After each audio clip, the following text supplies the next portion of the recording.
It's just a week. I'm just out here playing. You're fighting for your life. I'm just out here chucking the ball around like I do. You know what? And sometimes you get tackled in the backyard and you break your spine.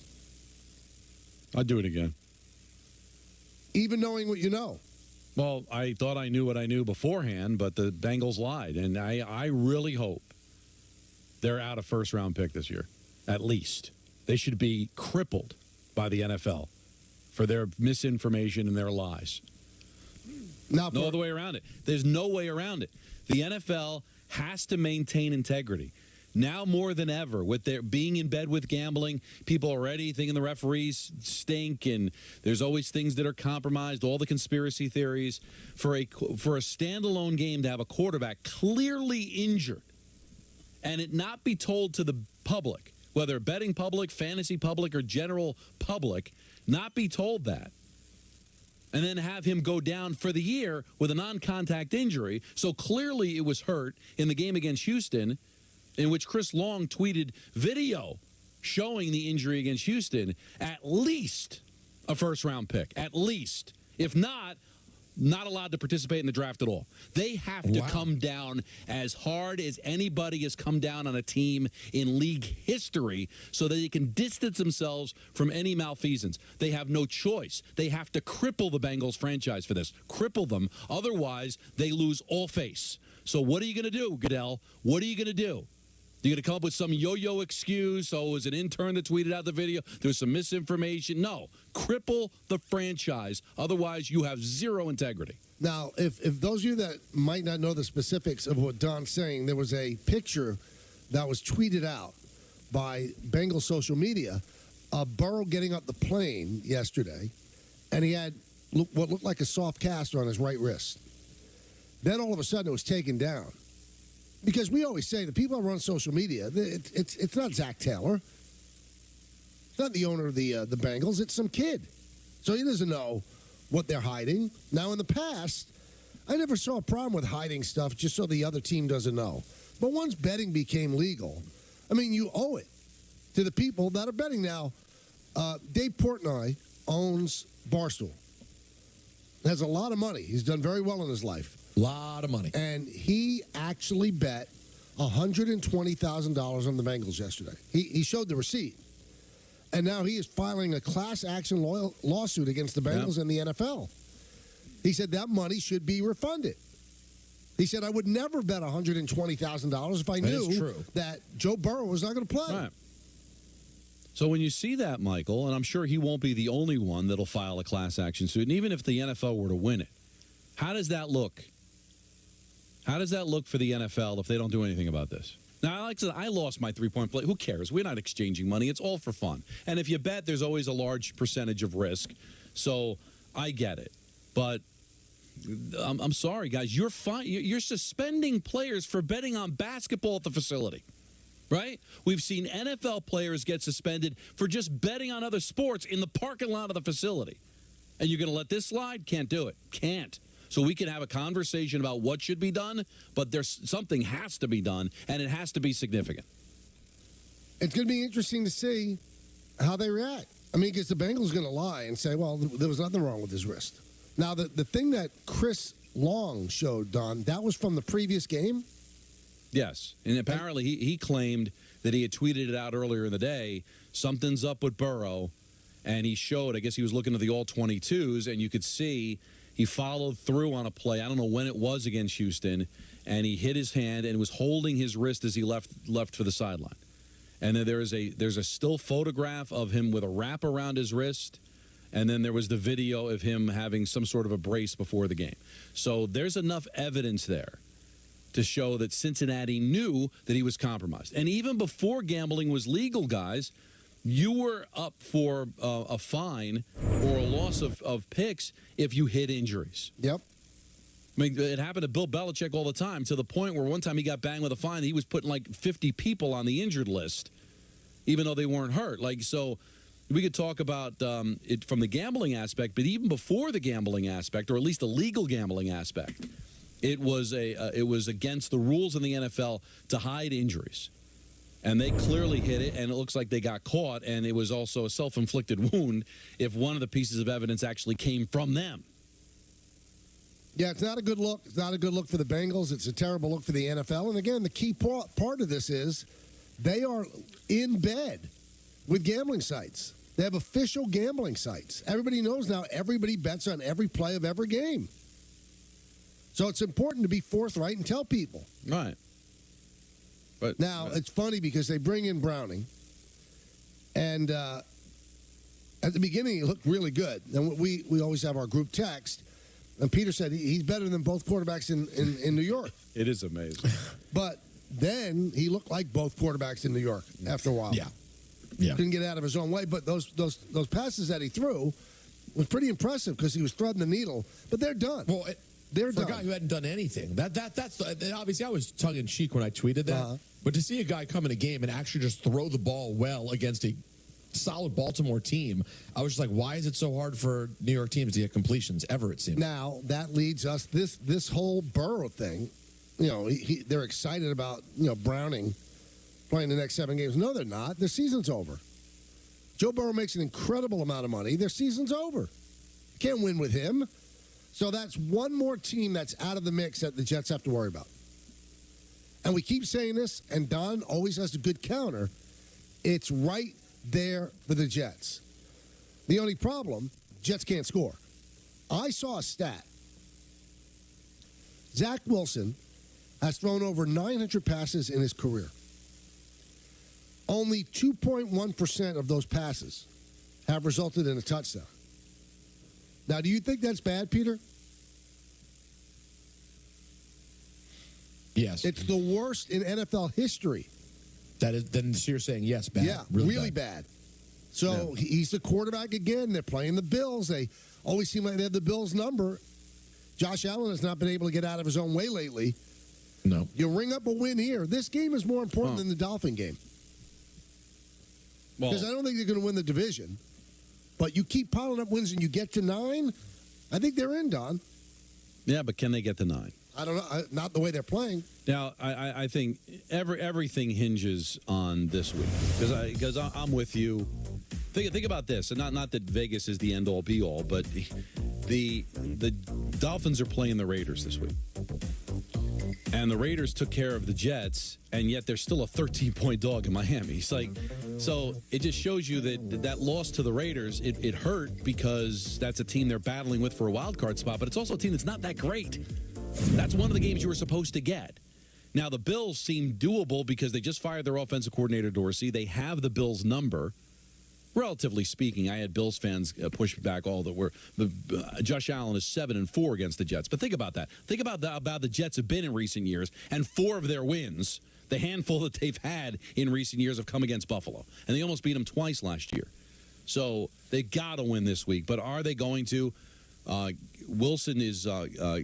Garrett Wilson is questionable. He says he's fine, but Saleh says he's got some tests he's got to pass. So they're banged up. I get that Buffalo's compromised, and I get you have their number, but right now, do you feel great that they're going to beat the Bills? Because if you don't, I think your season's over. Can we say that? Because then you probably lose to Miami. You're 7-4. At 4-6, I think you're over. That means you're allowed to get to 9 wins. You would be allowed one more loss the rest of the way. And let's not keep running Wilson out. You're not going to get that. You're not going to get that win. Those wins. And let's not forget, guy. I give him credit for it. It's difficult to win in this league. So you take them, and you don't apologize for them. But in the final analysis, even their 3-game winning streak that the Jets had, you're like, The Giants handed it to them. They got some breaks in the Denver game. They got a big break at the end of the Eagle game. Now, they deserved those wins, but it wasn't like they were playing out of their minds, certainly not playing out of their minds offensively. Good luck trying to navigate this schedule without scoring touchdowns. So what's going to turn for them? Is Wilson going to be the guy that's going to find it, or are they going to finally decide to change quarterbacks and have that be what turns things around? Also interesting, Cleveland's right in the middle of everything, and they don't really have a quarterback, and Joe Flacco's on his way there today to try out. You can't tell me, I mean, this guy started for the Jets last year. You don't think that he's better than Zach Wilson? And he was out there. He was waiting to be called. Carson Wentz was waiting to be called. Flacco's close, man. To being done? Yeah, he's close to as bad as Wilson. I don't know.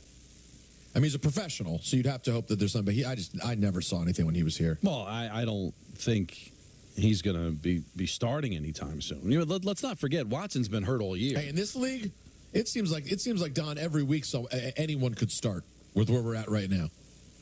Because you know we this is a team that's played with Watson compromised and out before, and they're still in this thing. They pretty much win with their defense. And right, so whoever their quarterback happens to be the rest of the way, guys, don't you kind of feel like it's still better than the Jet situation? Yes. But take care of business. The defense can only take you so far. And you've got a lot of so you think 9 can do it. So how many games left now? 8?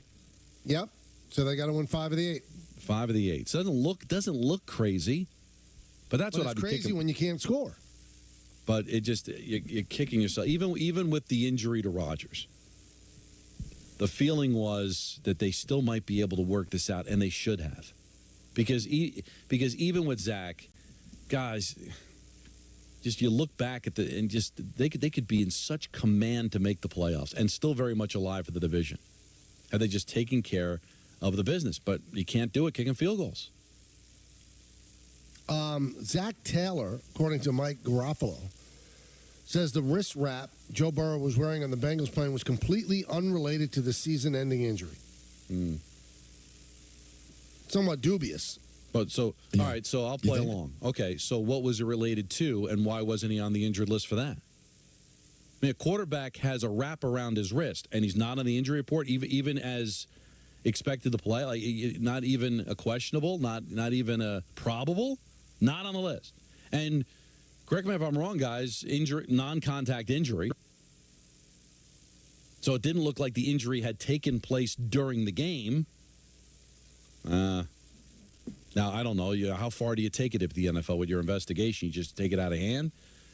But it does not look good for Cincinnati at all. Let's go to the phones. Let's go to Dan in New Jersey. Danny. Hi, Michael, Don, and Peter. How are you guys? Good. How are you? I'm good. I wanted to make one point about the Jets and Saleh before I go to Joe Burrow. First of all, Don, I completely agree with you. They should lose their first round, maybe even their second-round pick. It's going to be hard to prove, though. I agree. And also, I don't think the Jets make the playoffs because I don't trust Robert Saleh as a coach at all. I think that they're way too undisciplined as a team, and that if these locker room problems continue to happen, I get Zach Wilson's bad, but I also think that they don't let Zach Wilson be who he is completely as a quarterback. If you look at the end of the game, they tell him go out there and make a play, and he makes a play. For the rest of the game, they're just telling him don't make a mistake. It definitely gets into his head. I think Saleh's a bad head coach. I think that I'd rather Rex Ryan coaching the Jets right now. Well, all the injuries, right, Dan? Yeah. They're amplified because the Jets can't score. So you have to play a perfect game in order to win. So if Zach Wilson was better and the offense was better, those penalty flags would not sink you. So, yeah, it's on the coaching staff. Saleh said it on the show. I agree. But all of these ills would be wiped away if Zach Wilson could play. You can't. And that's on the Jets and the Jets front office. Now, Joe Burrow, according to Ian Rappaport, said the device he was wearing off the plane was a compression sleeve, not a brace for an injury. Quote, it's not uncommon for guys to wear compression sleeves on the plane. When you go up to that altitude, things can swell up. I wear compression socks sometimes on a plane. Oh, guys, I just got a really interesting update. It is being reported that Burrow's actually fine and will start next week. It is at Carissa Thompson. Really? So Too take soon. that. Too soon? Too soon? Okay, I'm so sorry. I'm so sorry. Because she did have some kind of like half-hearted apology today. She did? Yeah. What'd she say? She said, I would never disrespect the industry. I never said anything that wasn't true. I'm paraphrasing. Yeah. It's on an Insta. And she said, I just repeated things that I knew were to be true. But you said the coach said it. So it's hard to wiggle out of that. But listen, I'm not calling for her job. But Fox doesn't care and Amazon doesn't care. And I know a lot of people say, well, she's in a different job right now. But she got to that job by being a sideline reporter. So was that built on a house of lies? I don't know. Now, Diana Rossini tweeted out, I spoke with some in Baltimore about Joe Burrow's injury last night. One Raven told me they heard Joe say, I heard a pop right after Clowney hit him on the last drive he was on the field. We now know he had suffered a torn wrist ligament. So I guess there's now some conversation that it could have happened during the game. But what I would then ask is, then why was the video of the wrap around his wrist taken down by Cincinnati social media? Yeah, why did they do that? If it was just a compression or it had nothing to do with an injury, then why were you so quick to take it down? Let's go to JJ in North Carolina. JJ. Hey, boys. How are you doing? Good. How are you? You guys are the best in the industry. When I'm talking about the industry, I'm referring to... Actually, no, I just messed that up. My bad. Come on, it's fine. You go backwards. JJ, It we're works talking both about the ways. business. You're talking about the industry. And if you're talking about the industry, you're talking about the business. Yeah, true. Yeah, Works both I could've ways. sold out I think that. you know what, JJ. I think you took on too much there. Yeah, that's it. That happens. Before I get to my point, I wanted to thank you guys for... I started listening like 4 or 5 years ago, and this the pick segment with the 3-point, the 2-point, and the 1-point, the system, I kind of developed it of my own and kind of started it with a couple of my buddies, and then I got our dads involved and one of my cousins. So now it's like the whole thing. We put some money in, and we're all make our 3, 2, and 1 every week. It's Nice. pretty fun. I love it. Yeah, and Peter, I think I might be coming for you. I'm like 18 and 12. I'm like leading our thing right now. So Should we yeah, should we put JJ up on the Jarv graphic now? No, I mean, what? He's Again, close. then you're asking Jarv to he's No, taking we're on too running out much of room. stuff. Maybe you know what we could do? We could have him replace 45. How doesn't need to would make picks. 45 think? I don't like it. I don't like it one bit. All he does is pick But the Raiders. he already brings. Yeah, all he does is pick the Raiders. Well, it's But worked listen, I out don't know for if we him. need. It's true. Let's go to Peter's great friend Danny in Long Island. Good afternoon, gentlemen. I see that ESPN Bet, in a brilliant customer relations move, refunded all their money received from parlays last night with Joe Burrow. How about that for being a good? Very nice. I think Michael should do the same thing and give back that pick and pick another game for today. How about that? Pipe down. It's a Pipe down, it's Danny. a great point. It's a great. I just watched the Joe Burrow walking off the bus. It's now the second most watched film next to the Zabruta film. But my question, which they're kind of covering up now, is did he have an injury that was slightly there and they made it worse by playing him? But now it seems like they're all covering their bases. Because, and let's face it, if Joe Burrow's wrist was hurting, do you think he was going to tell anyone that? No, probably not. He seems to be the guy that's going to strap him on and go out and play. So he might have had a pre-existing condition that nobody really knew about. So, I don't. Maybe everybody's off the hook. I don't know. But with the gambling, like you said, it's so much more now than it used to be. You cannot have the appearance of impropriety, as we like to say in the news business. Now, everything you said about Zach Wilson, I could insert Kenny Pickett. The Pittsburgh Steelers now we're going to play the Bengals twice in the next 4 weeks, and the Cleveland Browns. Both the quarterbacks went down in a 24-hour period. If we had Ben Roethlisberger in his worst day, we would be going to the Super Bowl with this team, this defense, and the way that maybe except for Kansas City, of course. But it's unbelievable how some years things just open up, and you have to be extremely lucky, and other teams just have rotten luck, and that's what the Bengals had from day one of training camp. They didn't have a moment's peace since August 1st. It's just not their year. Dan, The first player- because I know you watch every play, how is Tiny Hands playing? Listen, I think it's a combination of inexperience, maybe not so good, the offensive coordinator, and Tomlin's philosophy of let's not lose the game. Like last week, they came down the first 2 drives against Green Bay, right down the field, running and passing, score a touchdown. Then Green Bay makes adjustments, and we don't make adjustments, and we do very little the rest of the game. He appears that they're not letting him throw the ball deep. So I think it's all of the above. And I've never been completely sold on Tomlin. They're doing a good job this year, but the schedule. Wait a minute. Wait a minute. I know. You're not sold on Tomlin? Well, what more do you want the guy to do? Mike, let me just make it okay. Mike McCarthy and Tomlin walked off the field together when McCarthy beat them for the Super Bowl 13 years ago. If McCarthy doesn't get a deep Super Bowl run this year, he's gone. That'll be the second time he's been fired. Yes, Mike Tomlin is a good coach. He's a great coach. But he had a Hall of Fame quarterback. He hasn't won a playoff game in 6 years. He hasn't been to the AFC Championship in 13. But in 13 years. Now with Flopsum and Jetsam, a first ballot Hall of Fame quarterback.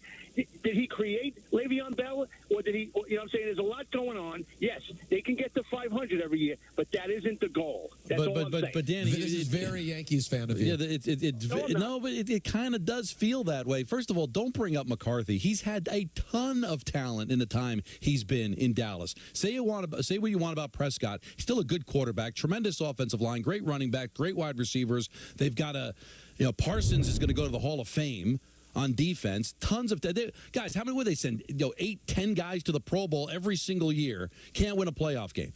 The Steelers don't have that kind of talent. And Ben Roethlisberger is a Hall of Fame quarterback, but he was never Mahomes. Right. He was never Peyton Manning. But Danny this is where honestly, one of the things Danny and I used to not get along about. He loves Ben Roethlisberger. Ben Roethlisberger is a lot closer to Eli Manning than he was Peyton Manning. Thank you. Like that might have been point guard right there. Yeah. By the way, it might. Damn it, Michael. Why do we even keep doing the show? I don't know. Because we can't catch up with that. Because people like Danny, all due respect, they love Roethlisberger. They see the first ballot Hall of Famer, sure, but let's be realistic about what the guy was, especially over the last several years. Post Super Bowl, I don't know, man. I would do anything to have a Mike Tomlin at the helm. But the Steeler Nation's led by Terry Bradshaw, who agrees with Danny. Well, Terry Bradshaw, another average quarterback who lucked himself into tons of championships. Oh, you know what? I'm told we don't do point guard on Fridays because that's when we do our picks. Well, guess what? It doesn't matter now. It doesn't. He already got it. So, Peter, why don't you tell us about BetterHelp? Do that. Do it. Show me something.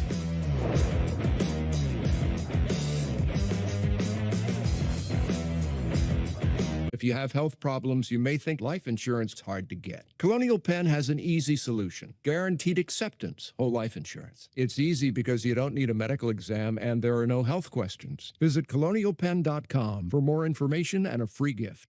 I'm Jessie Dover, co-founder of Dagny Dover. New York isn't for the faint of heart. The gear you carry around not only has to look good, but it has to work even better. That's why we create bags like the Landon Carryall. A bag that allows organizational junkies like me to be ready for whatever life brings. A bag that allows me to feel good about the things I carry.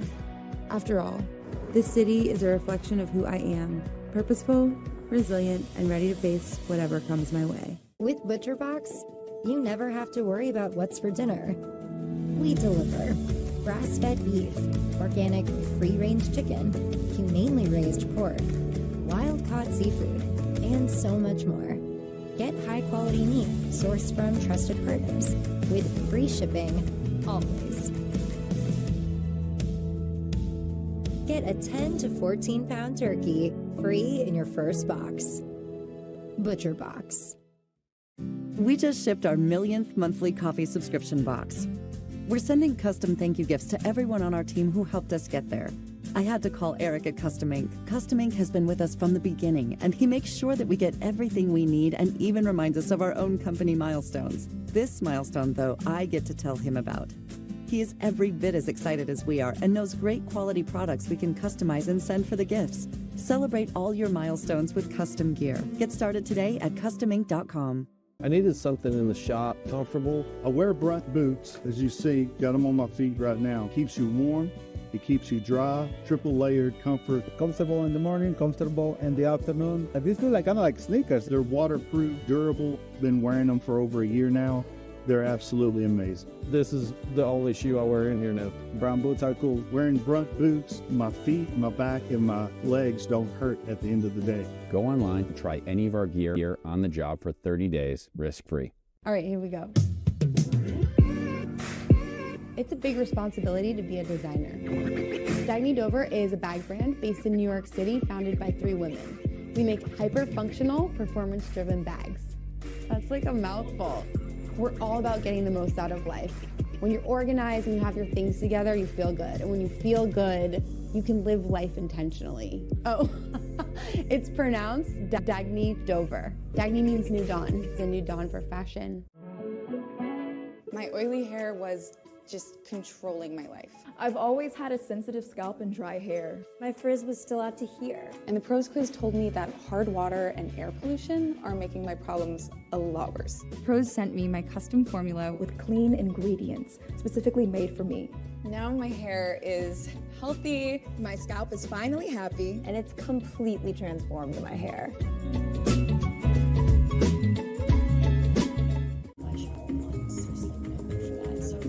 Your favorite thing delivered right to your door means that you never have to stop doing your other favorite thing. Nailed it. Order McDelivery in the app. At DraftKings Casino, we give credit where credit is due in casino credits.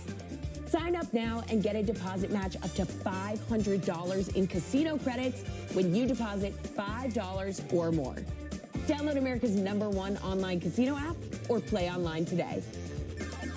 And get up to $500 in casino credits. DraftKings Casino, the crown is yours. Dive into the world of Win Reality. Get ready to get to your next level fast. Experience unlimited at-bats, training that simulates all game situations, and head-to-head action with friends. Master your timing, pitch recognition, and hitting mechanics with expert coaching. Let's see the progress. So when your moment comes, you'll be ready. Win Reality. Baseball unchanged. Let's get it. There's never been a better time to get away with a great deal on the Hyundai you've always wanted. Plus America's best warranty and up to 3 years complimentary maintenance. It's your journey. Own every mile at the Hyundai Getaway Sales Event. Now's the time to get in and get away. Get 0% APR for 60 months, plus 0 payments for 90 days, or $3,500 bonus cash on the Santa Fe during the Hyundai Getaway Sales Event. Children are the greatest joy and our best hope for a better future. Friends, they are the future. But did you know that millions of kids are facing hunger every day? Food is not just food. It's energy, health, confidence, hope, and even love. Yes, love. Thank you! Learn more about how No Kid Hungry is helping end child hunger in America at helpnokidhungry.org. You're so stupid.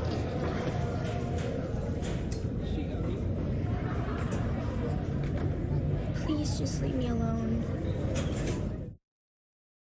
I have sickle cell. I've had lots and lots of blood transfusions over my lifetime. I'm most grateful that people are willing to go out there and take their time, their blood, and give me new life.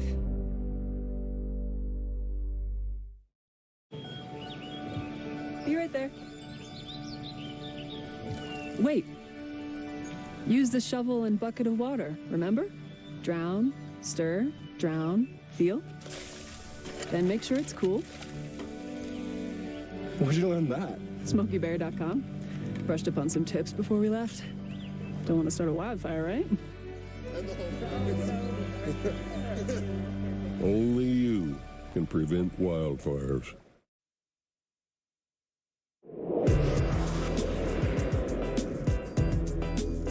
K-Show Holiday Party returns on Friday, December 8th at your mother's house in Garden City Park, Long Island.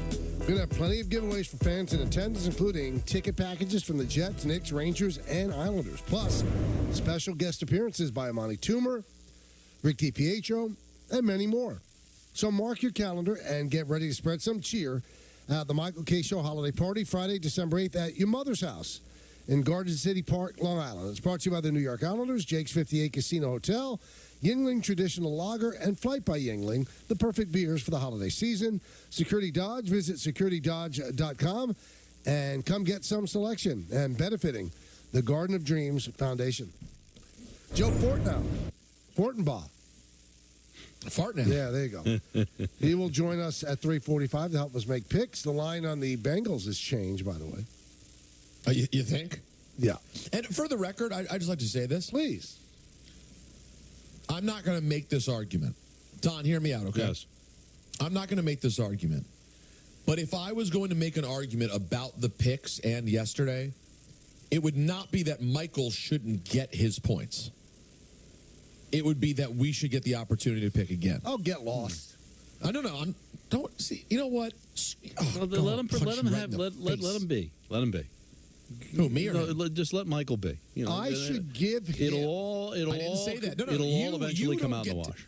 You don't get to give anything. That you don't own this game. The conversation to be had, I thought I was being nice here, Don. I thought so. Was not to say that you should give back points for the team that you picked. But if, in fact, they rule that the Cincinnati Bengals hid an injury, a crippling injury of their best player who would have absolutely affected the line by minimum 3 points, considering Don and I were in love with the hook. That's why we took the game at 3.5. The guy played. That's not an outrageous claim. He played a half. And had a 3-point lead. It was 10-7 when and he had left. a 3-point lead when he left. Right. Then the Bengals defense could not stop the Ravens. But that's not in question. The question was, I'm not saying they should have won the game. It's called gambling for a reason. Well, yeah, but it's called information for a reason. See, Peter laid it out perfectly. You should not be punished for this, nor should we. But listen, you are who you are, Michael. We move on. Yeah, we're going to get punished for it, and that's that. So you can hang on the rim. Don't put it on me. Well, you're hanging on the rim for lucking into this. We didn't put it on garbage win. You put it on you. I didn't put it on me. You did that. Yeah, you I did. made a great bet. I love the bet, and I am. I don't care. So play the music all you. I really don't care. We play it all day long. So do what you want. You should be ashamed of yourself. I'm comfortable with the knowledge I know with football. I'm comfortable how much you guys know. I'm good. We'll make our picks. It's sponsored. I have to honor it, but I don't care. You're the best, Michael. You're amazing. It's not sponsored, but thanks anyway. See? Even more. Couldn't Steve sell it. in Middle Village. Steve. Hey, guys. Thanks for taking the call. Why not? I'm calling about the Clarissa Thompson thing. Love Clarissa. What's that? No, go ahead. No, the whole issue of her not, making up stuff. I was a editor for about 30 years in business journalism. A small time, not like being on a network, etc. And I managed people for around 30 years as an editor-in-chief. There were plenty of honest mistakes. There were complaints by people when we did blogs or editorials, which is not news.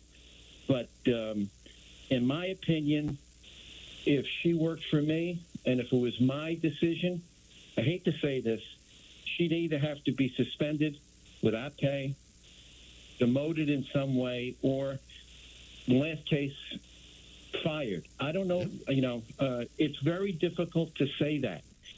But when a reporter loses the goodwill of the people that she's reporting to, when she loses, he or she loses their integrity, it's very tough to come back from that. It also hurts the other people that she's working with because, just look at social media. People are saying that everybody's doing it or everybody has done it, and it could affect the play-by-play broadcaster's reputation. Well, it's a very, very difficult thing. I can't remember somebody being eviscerated by their own brethren the way she was over the last 24 hours.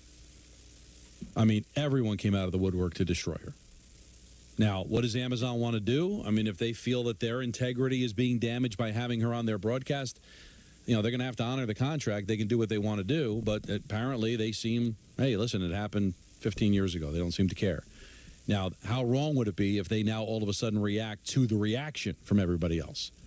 But it doesn't look like it's affected her job as a host on Amazon, and we'll see if it affects her career moving forward. And, how about Laura Oakman, who works at Fox, destroyed her. Lisa Salters, who works here, destroyed her. Tracy Wilson. Oh, Andrea Kramer destroyed her. She's in the Hall of Fame. So it's not going. It's not a great look. No, it's awful. And the thing that they should be the most concerned about, and I think they are, is that you look at the reactions on social media, and there were people that destroy her, and the other people that kind of defended her are like, nobody cares about sideline reporters anyway. If you're a sideline reporter, you want to hear that? Nope. That the general public doesn't care that she lied because they don't pay attention to you anyway. In cost-cutting measures now, post-COVID, where everybody's looking to save a couple of bucks, if I'm a television executive and I see that reaction, I'll be like, yeah, do we really need a sideline reporter? And now jobs are lost. So forget her integrity. Let it be what it is. She's got to live with that. But if this ends up leading to people deciding that this is an unimportant position that doesn't need to be filled and jobs are lost, that's the biggest crime. And the interesting thing, I don't think it will affect her at all. She's on. She's the host now. She's not a sideline reporter. Oh, I'm going to disagree with you here. Why? This is going to affect her. I bet you they get the biggest ratings they've had on that 11 o'clock Fox pregame that they've had in years. Oh, I'm not saying that she won't do well on television and that it'll hurt the ratings. Right, so how's it going to affect her? This is going to follow her. This is going to be a problem. Fox may try to run from it. Amazon may try to run from it. The response that she's gotten within it, just what she's heard from her peers, she now has to live with forever. This is a scar. She actually will never get up from this in some way. I'm just being honest with you. That was sort of why I reacted the way I did yesterday, not defending what she said, but saying, hey, I'd like to at least hear the whole thing. I don't know how cool the headline Barstool put out was, because the second this started moving, the nature of what it is so damaging. Yeah, I think she'll be affected by this forever. Well, this is Fox, and this is not said with any prejudice or judgment. They lost $1 billion lawsuit. Well, they didn't lose it. They settled $1 billion lawsuit with Dominion. One person lost a job, Tucker Carlson. Hannity didn't. Ingram didn't. Bartiromo didn't. And they blatantly did not tell the truth. So you think this is going to affect her at Fox? I don't think so. I think there's a chance. I think it's two different things, though. Yeah, you're talking about it's two separate issues. It's the same company. Yeah, but it's, again, two separate issues in the sense that, I don't know if they thought there was any wrongdoing at the time. I mean, I think anybody that's a Fox executive who understands the importance of the position would say that I don't know if I want somebody that admitted they made things up to be on our telecast. But remember what she said on Pardon Your Take, or Pardon My Take. She said it before. She didn't get fired. They knew it then. Now, it wasn't as public as it is now. I guess it was on a smaller venue. But they knew that she said she made stuff up. They didn't do a thing. She's a star. But will that star dwindle because of this to the point where nobody's going to want to bother to rehire her? I don't think it certainly doesn't burnish her brand. Probably hurts it. I don't think she loses her job over it. No. But especially when her Fox. I'm surprised Amazon let her on yesterday. But is it possible that she getting other gigs when her contract expires at Fox? One thing about Fox, they're very loyal, Don. They don't get rid of people. They don't. Now, they got rid of Tom Brenneman, but that was more for a social issue rather than lying. Right, but the overall, and you can't say anything about ratings because the ratings for the games are great. I don't know how much they matter as much to them what they do in the pre-games and the post-game shows. But if her reputation is so soiled by this that they just don't want to be in business with somebody where the general public doesn't like her. Now, with the Fox stuff you were talking about from the news side, I don't know if the people that were consuming Fox had any issues with anything. So it probably wasn't going to affect their ratings or how they felt about them. But in this case, I mean, do you want a host of your pregame show to be generally not liked by the industry and by the people that are viewing her? Now, again, I don't think it's fireable. It happened a long time ago. But if I'm on the fence about bringing her back when her contract is up, oh yeah, and if now after she's got up, Don, and then Peter, when her contract's up and Fox doesn't renew her, could it hurt her chances of getting another job? Yeah, probably 100%. And if her deal, let's say her deal is up in 4 months, I bet they don't re-sign it. Now, maybe if it's in 2 years and time passes and it seems to get forgotten, but I think this could have plenty of ramifications. Football Fridays on 98.7 ESPN are brought to you by Nissan. Get ready to unwrap this season's greatest gift, the savings at the Nissan Thrill of the Drive sales event, storing the heart-pumping Nissan lineup. Better hurry. These offers won't be back in stock. Boy, I'm about to sneeze. No. I held it off. Fight it. I fought it. Joe Fortenbaugh is going to join us next, but first, Peter's going to tell us about FanDuel.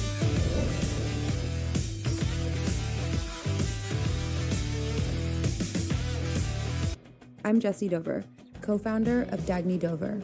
New York isn't for the faint of heart. The gear you carry around not only has to look good, but it has to work even better. That's why we create bags like the Landon Carryall, a bag that allows organizational junkies like me to be ready for whatever life brings. A bag that allows me to feel good about the things I carry. After all, this city is a reflection of who I am, purposeful, resilient, and ready to face whatever comes my way. I needed something in the shop, comfortable. I wear Brunt boots, as you see, got them on my feet right now. Keeps you warm, it keeps you dry, triple layered comfort. Comfortable in the morning, comfortable in the afternoon. These feel like kind of like sneakers. They're waterproof, durable. Been wearing them for over a year now. They're absolutely amazing. This is the only shoe I wear in here now. Brown boots are cool. Wearing Brunt boots, my feet, my back, and my legs don't hurt at the end of the day. Go online and try any of our gear on the job for 30 days, risk-free. No one has hair like you because no one else has the same hair type, diet, stress level, same life. Pros creates radically custom hair care made for you alone. Created by our expert chemists using effective, natural ingredients, and then made to order. Our easy online consultation synthesizes 85 different factors to design customized products tailored to your needs. Because Pros products are made just for you. Take our free consultation today at pros.com/TV. With ButcherBox, you never have to worry about what's for dinner. We deliver grass-fed beef, organic free-range chicken, humanely raised pork, wild-caught seafood, and so much more. Get high-quality meat sourced from trusted partners with free shipping always. Get a 10 to 14-pound turkey free in your first box. ButcherBox.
Did you see that?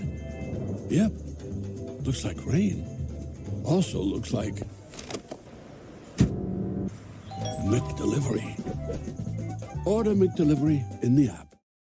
We get a system where when someone's bike is in the shop, then we could borrow someone else's? No. Or you can get a quote with America's #1 motorcycle insurer and maybe save some money while you're at it. All in favor of that? There's a lot of buttons and knobs in here.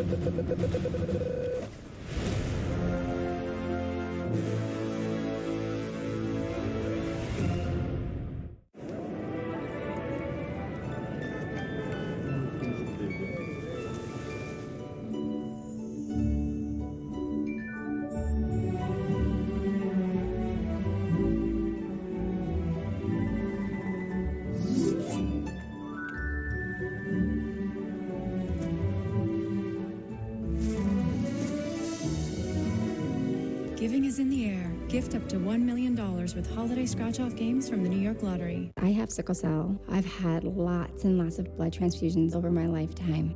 I'm most grateful that people are willing to go out there and take their time, their blood, and give me new life.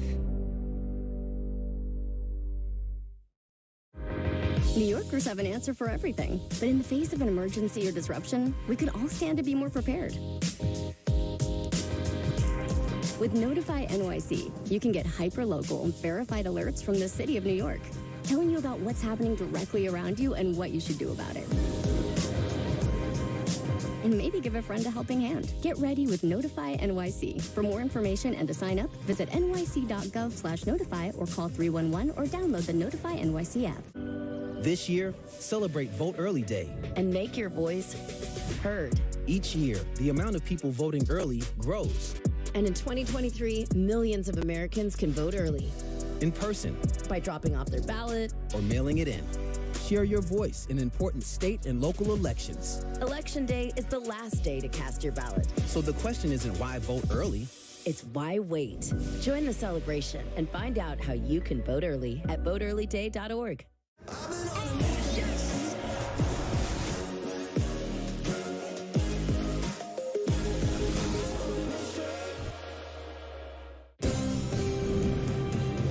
Your attention, please, ladies and gentlemen. You're watching Yes.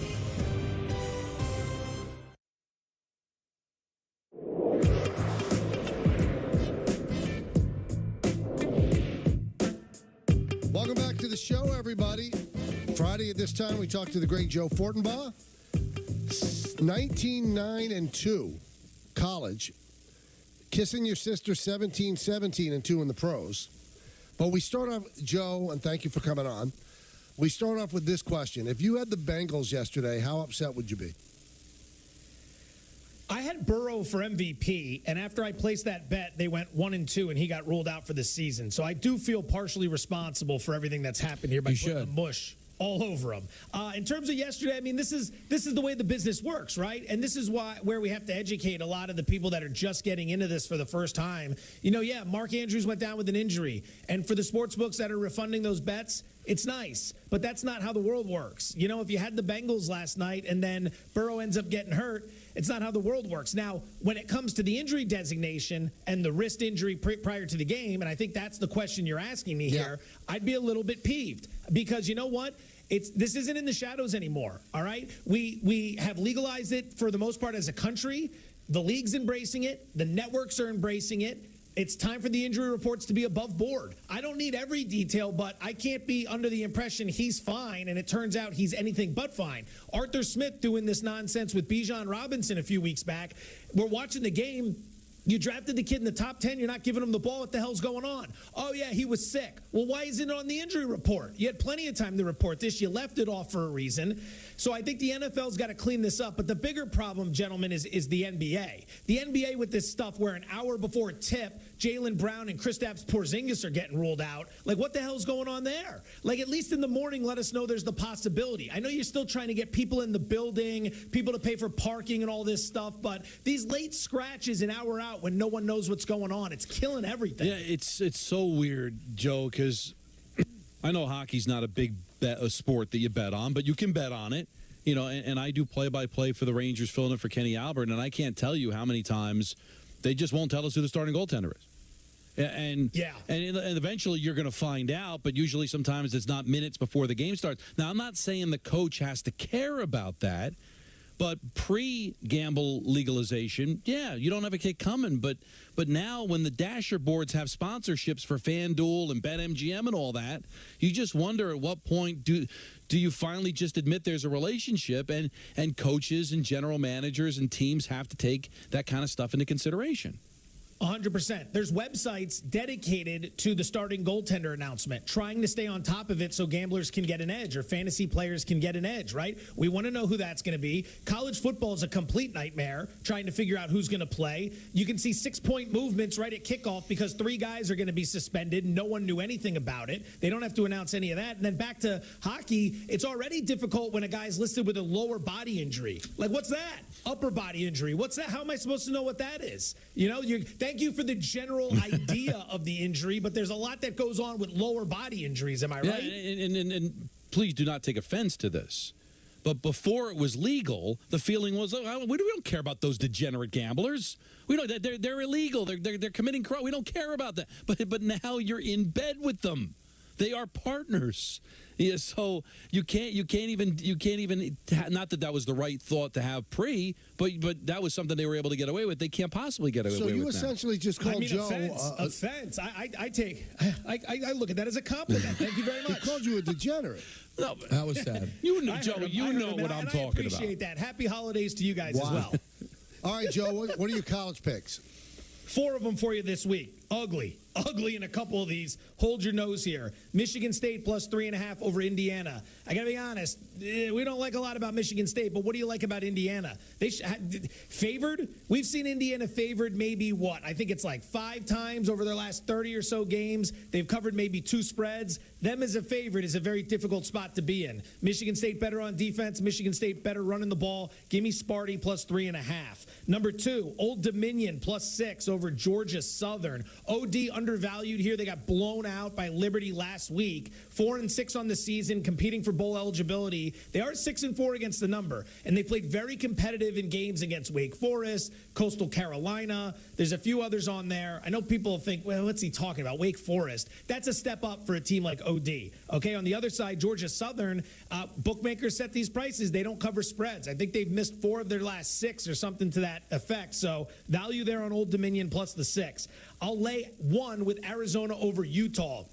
This is a mojo game, all right? I don't think Utah's got any mojo. They just lost last week at Washington. That's now 3 losses on the season. Any dream they had of achieving anything is dead. On the other side, look at what Jed Fish has done with the Wildcats. 7 wins already. They're riding a 4-game winning streak. They're playing this year. They are playing in Tucson. So I'll lay the 1 with Arizona. And then college football chaos, boys. Oregon State -1 over Washington. Washington has been living on the wire the last few weeks. They've been very, very good. But here we go. In Corvallis, big spot. Beavers much better at home than on the road. Beavers plus 10 in turnover differential, which was one of the better marks in the country. Washington -1 turnover differential. Washington struggles on D. I'm looking for that. People are going to I can give you this one right now. If Oregon State wins this game, everyone's going to call it an upset. Not an upset. They're the favorite. So here we go. Michigan State plus 3.5 over Indiana. Old Dominion plus 6 over Georgia Southern. Arizona -1 over Utah. Oregon State -1 over Washington. All right, now the NFL. This is an ugly card. There's no other way to phrase it. I mean, we don't have a lot of big matchups, and these are ugly picks to begin with. Packers plus 3 over the Chargers. Chargers in that big game against the Lions last week couldn't stop anything. Now they're going to turn around. They're going to go to Lambeau. Weather's not going to be too bad, but it is going to be colder for them coming from L.A. You're going to have to cover 3 against a pretty good Packer defense, an offense that's been doing a little bit better in recent weeks. I just don't trust the Chargers laying points on the road there, so give me the Packers. Number 2, I'll take the Rams plus 1 over the Seahawks. Seattle last year, very undervalued. This year, they're very overvalued. I think they've missed the number in their last 5 games or something like that. They are not covering spreads. They're winning some games, but they're not covering spreads. They're on the road against a divisional opponent that's coming off the bye week. McVay's done quite well against Pete Carroll. We'll take the 1 with the Rams. Number 3, this is a team total bet. We're betting on how many points the 49ers will score. The over-under is 26.5. We are going to bet the over on that. Everybody's healthy. They showed us coming off the bye last week. They got things figured out against Jacksonville. They buried them. Here comes Tampa Bay. Defense is below average in every category. I don't think Baker Mayfield and the offense are going to have the ball all that long against this Niner defense that now has Chase Young helping the pass rush. So over 26.5 points for San Francisco. And then finally, Monday Night Football, favorite play of the week, Chiefs, Eagles, first half over 22.5.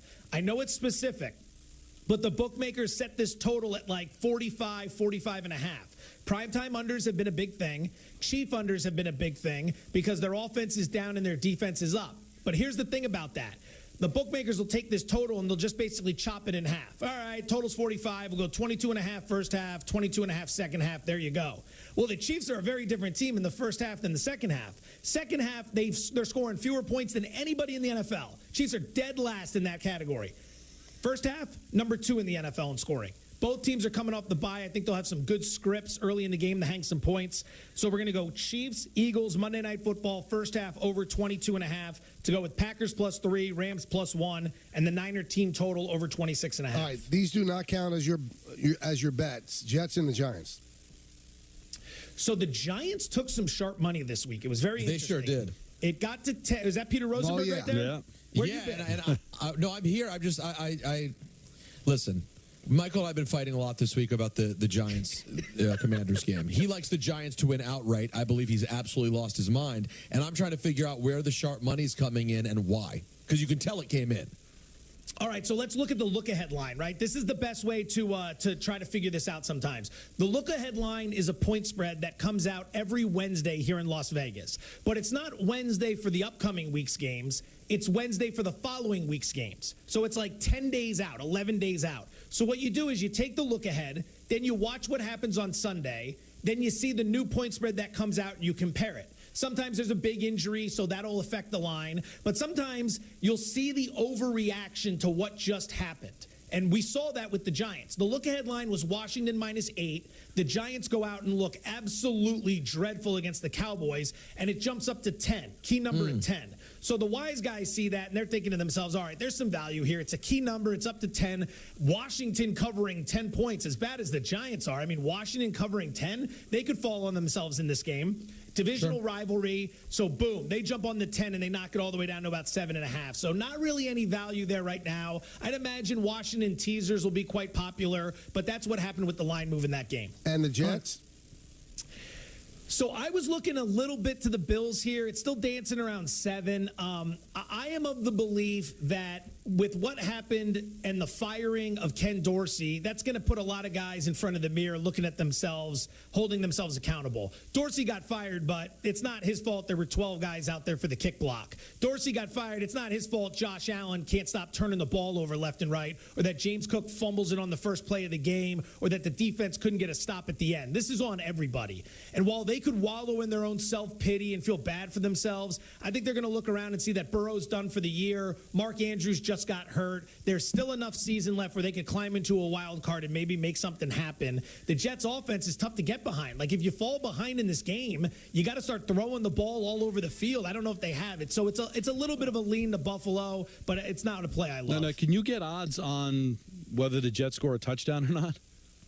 Yeah, I mean, I don't have any of that in front of me, but they'll offer, they're depending on the shop. We're using ESPN Bet now. It just launched in 17 states. Feel free to jump over to Hoboken, download the app in New Jersey. I know a bunch of people listening used to take the path over Sunday mornings. I know how the game is. Cross the state lines, get your business done, and then head on back. Very savvy play by the fine New Yorkers.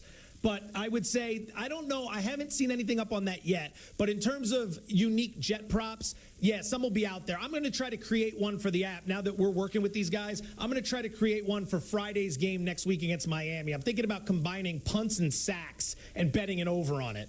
Maybe I'll consult you guys. I know you guys will be all over that. Well, you have a great Thanksgiving, Joe. Thank you for coming on every week. Gentlemen, it's always a pleasure. Best of luck to everyone out there. Happy Thanksgiving, bud. There you go. Pantera is coming to Madison Square Garden on Thursday, February 22nd. Enter for a chance to win tickets at ESPNNewYork.com or on the ESPN New York app. Just scroll down to contest and submit your entry. Brought to you by Live Nation. Tickets are on sale now at Ticketmaster.com. A little ESPN on ESPN Crime coming up. You want to stay tuned for that. Hey, it's Michael K. I love when I get to talk about...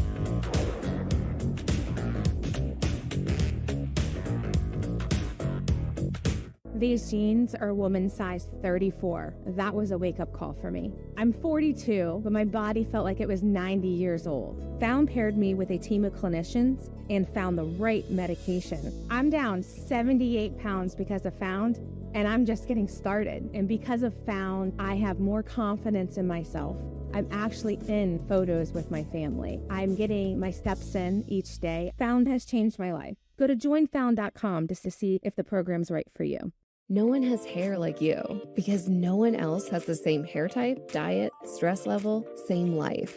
Pros creates radically custom hair care made for you alone. Created by our expert chemists using effective, natural ingredients and then made to order. Our easy online consultation synthesizes 85 different factors to design customized products tailored to your needs. Because Pros products are made just for you. Take our free consultation today at pros.com/TV. With ButcherBox, you never have to worry about what's for dinner.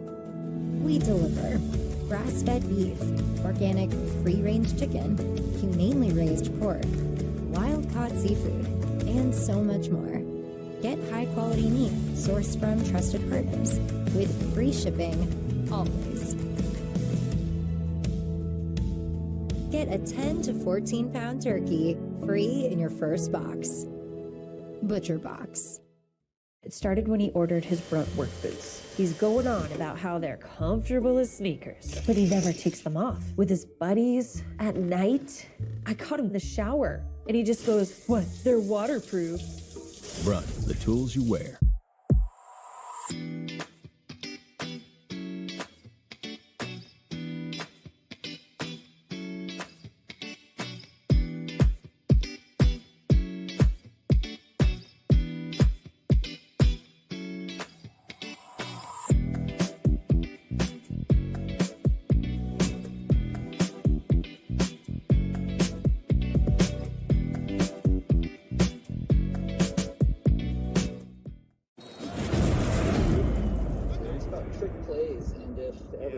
Local hero, national champ, now he's home and expected to save the back and continue to go forward with hope as the plan.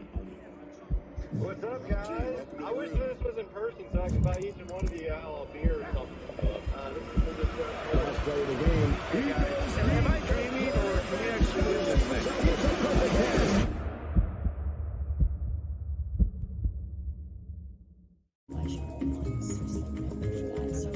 Your favorite thing delivered right to your door means that you never have to stop doing your other favorite thing.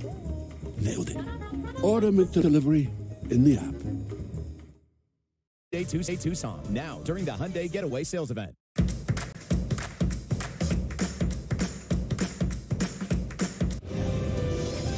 You are watching Yes. Be right there. Wait. Use the shovel and bucket of water, remember? Drown, stir, drown, feel. Then make sure it's cool. Where'd you learn that? SmokeyBear.com. Brushed up on some tips before we left. Don't want to start a wildfire, right? Only you can prevent wildfires. Because I knew that you had his jersey, but the Yankees have traded Jake Bowers to Milwaukee. No. For outfielders Jay Savina and Brian Sanchez. Yeah. Please say this isn't No, happening. it's true. Sorry. What am I going to do? Well, see, that's the beauty of a Yankee uniform. They'll give the number to somebody else. And It's a great point. If you do It's it a right. Not like it Yeah, but says it doesn't- Bowers on it. Yeah, but Don, it's not about that. I'm going to see Michael Jackson the musical tonight. Okay. How am I going to enjoy it? I don't see how. how. Am I going to? How can I sing to "Don't Stop Till You Get Enough"? You know. Well, if I could be so bold, you're obviously blocking out a lot of things to enjoy Michael Jackson. So I think you'll block this out. That's a aggressive claim by you. And true. I actually don't block out anything. I am 5 years old, enjoying the songs of my childhood. That's it. I got you. How do we? You know what I've learned over time? What? We don't know anything about anyone, do we? All this time, you know, all the things I've believed from Carissa Thompson, they're all in question now. Well, you could definitely believe everything about me. You know me. I'm an open book. Oh, I know. I've read the book, though. There's some scary chapters, too. So yesterday, Paul Hembekides, who was on Greenie's show, actually wrote a book with Greenie. Very bright guy. Name is Hembo. Mm-hmm. Some of that brightness went away yesterday when on the show, he said, the Yankees could lose him after next year and only get a compensatory draft pick. So they should trade him now and get a lot of good young players back. I thought it was nonsense, folly, whatever. Also, one thing that Hembo didn't seem to know, all the Yankees have to do is pick up another year on the contract, and Garrett Cole's not going anywhere. So the Yankees hold the keys to that. So it's not like they're going to lose him for nothing. If they don't pick up the option, then they don't want him. for the remaining years anyway. But he said that they should trade Garrett Cole coming off a Cy Young year, and I was aggressive with him. And Greeny and Hembo today on the show, you could hear that show from 10 to noon right here on 98.7. They talked about this. Are you ready? I'm ready. Here we go.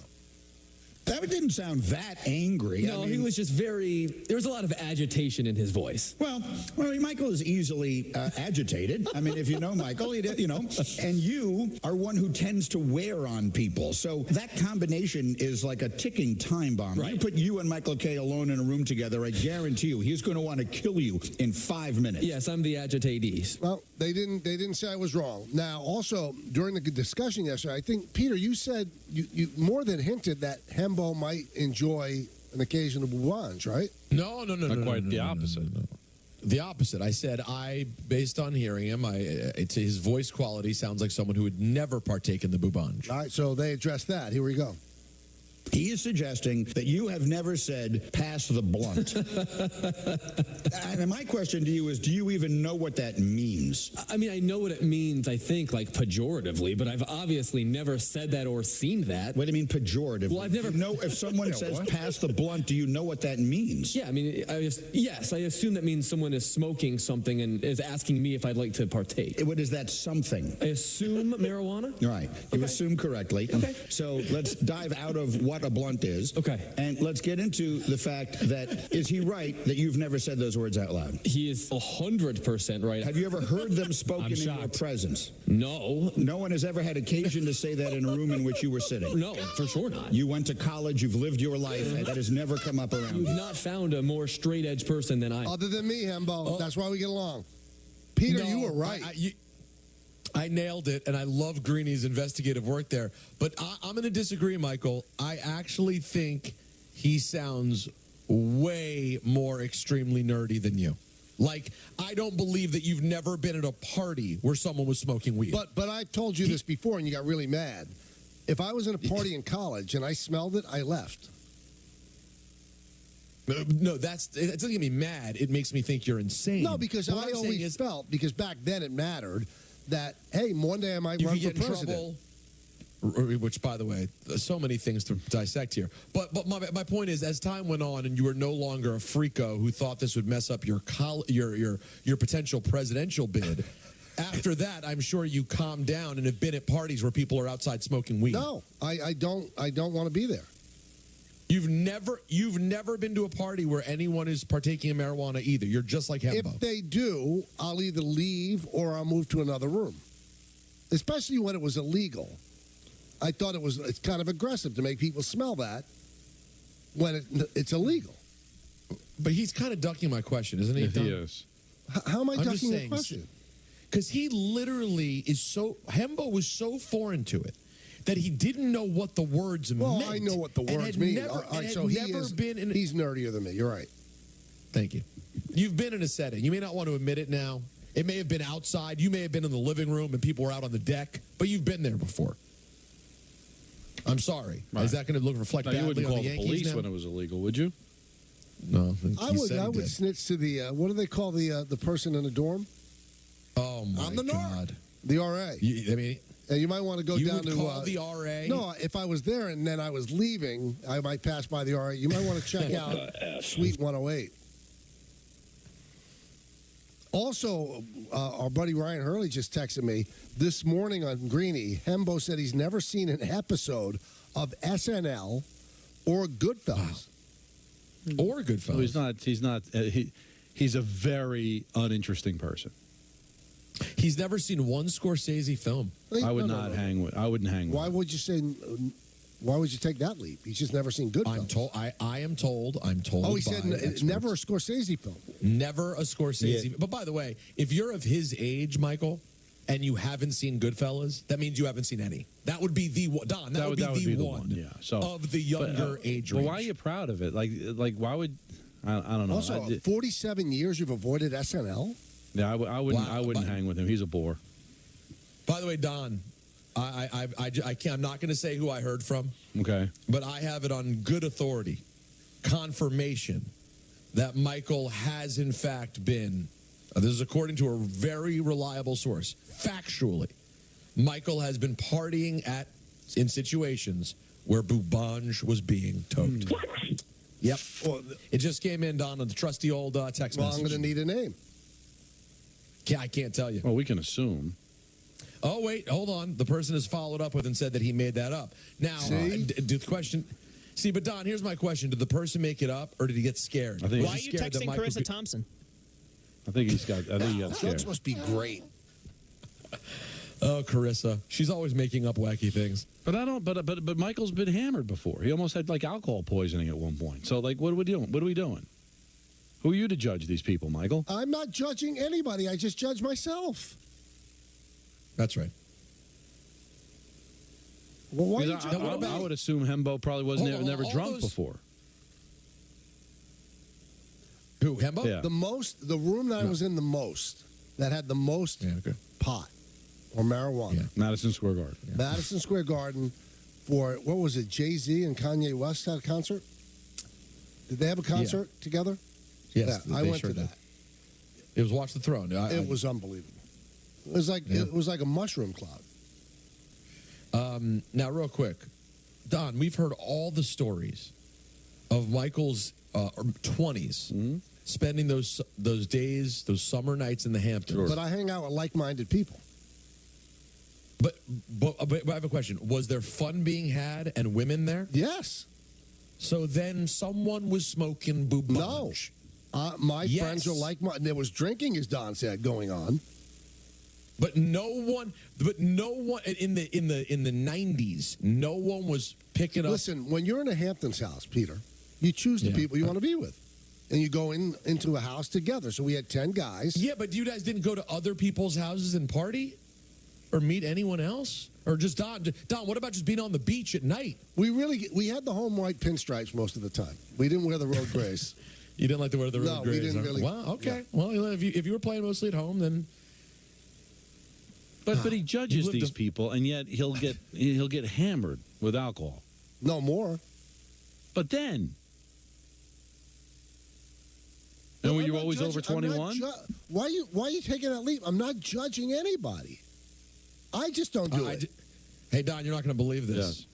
Yeah. I just got a text from an unnamed former sideline reporter who said that her and Michael used to trip balls in the Hamptons. Wow. I can't say who. Her name rhymes with Schmarissa. You know what? I'd like to know who was the lowlife that made up that lie. I mean, since it was a lie, why don't you just tell me who it was? Yeah, right. I can't out this man. He's powerful. He has a long reach. Let's go to the phones. Let's go to Trevor in Jamaica. Hey, what's up, fellas? How you doing? I just want to say, Michael, that's a total lie, man. I was at the Michael K. 20th anniversary and had several blunts at your party. And I remember at the end, it was a bacchanal afterwards. So the party didn't end there. Yeah, but first of all, what you did, Trevor, is you committed a crime. You can't smoke indoors, and we did it in a Broadway theater. You think? Wait, that theater? I hosted Peter Palooza in that theater. Right. It was literally nothing but blunts everywhere. Come on, Michael. Come back to us, please. If security wanted to do its job, Madison Square Garden. If security wanted to do its job, they could throw you out. Well, but security picks their battles, right? So, like when I don't know if you know this, when Fish comes to the garden, right? I get it, and the whole place is filled with smoke. They're not throwing people out for that. They're just making sure people aren't getting hurt. That's all they do. Let's go to Jerry in the Bronx. Jerry. Michael. Jerry. Do you remember in the 70s when we used to go, because I'm a little bit younger than you, not by much, but about 15, 20 years. That's a lot. But do you remember in the 70s? Yeah, but let me tell you, I look well preserved. Do you remember in the 70s what Yankee Stadium smelled like, even in the early 80s? So after 9/11, that's when the police started cracking down on it. You mean to tell me you got up out of your seat and went where? Where did you go in Yankee Stadium? Not to smell the marijuana. You know what? I used to sit in the last row of the upper deck behind home plate, $1.50 general admission seat, and it never got up to me. I never smelled it. Smoke rises, Michael. I never smelled it. It's just so funny what you drew. Like for example, Don, hear me out. in high school and college, I never partook in anything. I did not touch anything until I was 25 years old. But I was always in places where it was happening. It didn't. I mean, I'd say in high school, maybe at first, my friends drinking kind of irked me because I didn't want to do it, and I was being judgmental when I was like 14, 15 years old. Good for you. Good boy. But by the time I got to college, you know what I mean? And I'm working at the radio station, I'm interviewing artists, I'm going to concerts. I never thought I actually found the smell of the smoke kind of nice. It didn't bother me at all. You know what's strange? I think I've told you this before. I love the smell of skunk.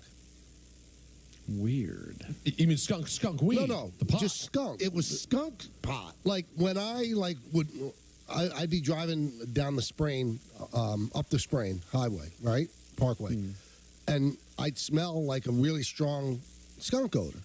I'd get off the exit and go back around just so I could smell it again. Really? Mm-hmm. That's the weirdest thing I've ever heard. You know, every moment that you talk, you become weirder and weirder and weirder. And I'm not offended by the smell of skunk pot. Mike Tyson had skunk pot when he did Center Stage. And you didn't even mind it? No, I said, what's going on? Something stinks here. And our younger PA said, shh. That's the smell of pot. Mike and his guys are smoking pot. And you did, but you wouldn't have said anything to Mike. No, I don't want to get just face punched in. Just make fun of him right in front of his face. Take it outside. I was at an event. I'd rather not say when it was or where it was. But yeah, I was at an event where smoking was definitely not customary. And I was with Mike, and the powers that be found a place for Mike to smoke. Not Mike K. Not Mike K. Mike Tyson. Although your impression of him is so, it was Mike T. It was me, Mike Tyson, and Mike Tannenbaum. Why do you disrespect me? It is the worst. Don, is it more bad or offensive? That's the question. Why don't we ask 45 what he thinks? Not me. Very close with Mike Tyson. Very close. Promoted many of his fights. Michael Spinks. I was there in the ring. Not a good performance. Very disappointing. Kim Basinger was there. I said hello. Some said for too long. Go to Alan in New Jersey. Alan. Hi, how are you? Hey, Alan. Listen, to the gentleman there, my brother and I, Greg, absolutely love your show. We're big fans. Thanks. We watch you every afternoon. We thoroughly enjoy it. We get a kick out of it. Thank you. The other thing is, if I could ask for a favor, could you give a shout out to Greg? He's my brother. Hi, Greg. He's handicapped. He's bedbound right now, but we thoroughly enjoy your show. Greg, we Greg. hope everything's going great. Thank you for watching us, Greg. Yep. Greg's watching you right now. How you doing, we buddy? appreciate that. Thanks, man. But the reason I'm calling you guys is, with this woman this broadcaster that's brought this, that she lied about things. Do we really need it after 15 years? First of all, second of all, in the middle of a game to be stopped, stop a coach and try to ask him a question. Shouldn't a coach be allowed to just go back to the locker room? But wait a minute, Alan, that's a completely different argument. So if you don't think that should happen, the NFL negotiated that as part of their television contract. So you don't the fact that they stopped them, but they're contractually obligated to stop. Even in the NBA, that's why Greg Popovich gives laughably bad interviews and tries to insult people. That's not the argument that we're making here. But the level of your interest in the sideline reporter shouldn't make it okay for her to lie about a report. Right, so if you don't like reading newspapers and then, like, the New York Times does something where they make up something, you're okay with it because you don't care? Oh, yeah, newspapers are outdated anyway. Who cares? No, there's an integrity. And there are people that still do that job, and they want people to know that they're not making it up. Because you know how this day and age is. Oh, well, if Carissa did it, they all must be doing it, so they're all just making it up. That's why all the women yesterday really clapped back, and they said, no, this is not normal. Right. This is not what we do. I was waiting for a super aggressive Washburn tweet. Washburn? Yeah. He's a sideline reporter. Oh. Yeah. Excuse me? I'm disgusted. Enough is enough. Oh, you mean Evan? Let's go to That's right, Dan the Washburn. in Stony Brook. Hey, Dan. Hey, Dan. Hi there. Hello. I'm a gigantic fan of you guys. Michael K., huge fan. Peter, Don, you guys are the best. Michael K., the strangest thing I've ever heard in my life is you saying you turn around on the spring to smell a skunk a second time. That's so weird. Not just turn around, Dan. I get off the exit because you can't turn around. There's oncoming traffic, and I get back. You honestly have to be lying. No, I love the you smell want of him to skunk. be. You want him to be lying because it's so weird. So weird. You know what it is I don't know what's more weird. I don't know if it's more weird if he is lying about it or if it's actually true. That's a great point. Yeah, thank you. But Dan, don't you think, since you listen to the show a lot, don't you think that my weirdness is part of the charm? There's no doubt that the longer I listen and the weirder I find out that you are, the more I enjoy it. There's no doubt about it. Are you a pot aficionado, or are you on my side? I'm going to plead the fifth. Oh, so that means you don't do. have to anymore. Somebody from work is listening. All right, Dan. Thank you for listening. See, the better thing to do there would be to lie, because by him saying I plead the fifth, you're saying that you yeah, do most it. people that plead the fifth, even in court, probably guilty. Right, so that's why, he didn't want to lie. I love him for that. But the world knows this stinks, Michael. People go to great lengths to try to get it off them if their dog gets sprayed and I've tomato juice and all always that. wanted to be sprayed by a skunk. That can't be true. I love the smell. I'm sorry. I know it's crazy. So you're saying out loud on the radio that you've always wanted to be sprayed by a skunk? Yes. Because then it would last. I wouldn't have to go on the sprain and go off and then come back on another exit. It would be with me all the time. This is so disturbing. Yeah, it's just so, weird. so what disturbing. other wacky things? Yeah, you know what? Let's move Stay on. tuned and find out. Mercedes-Benz of White Plains celebrating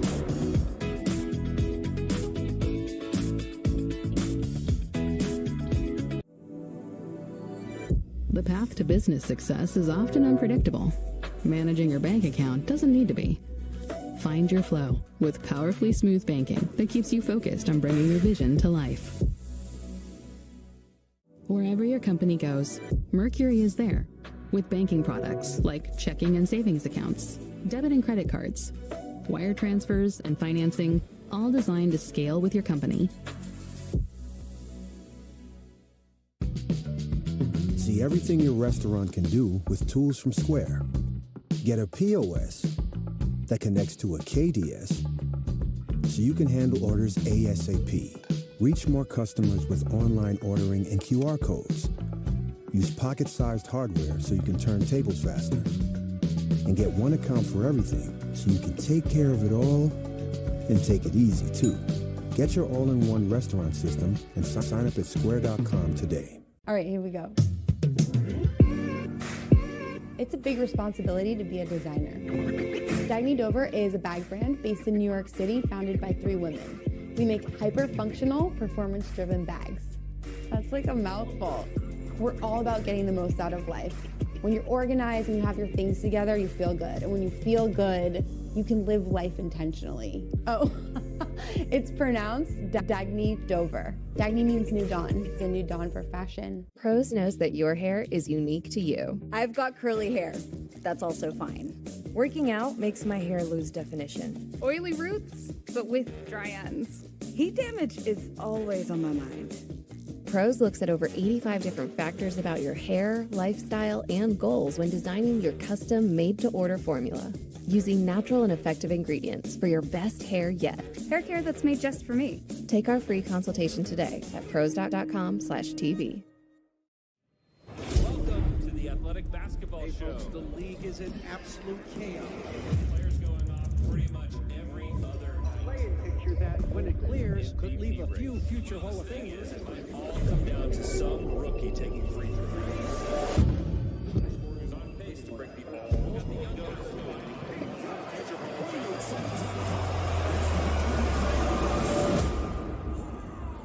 The Athletic. Subscribe today.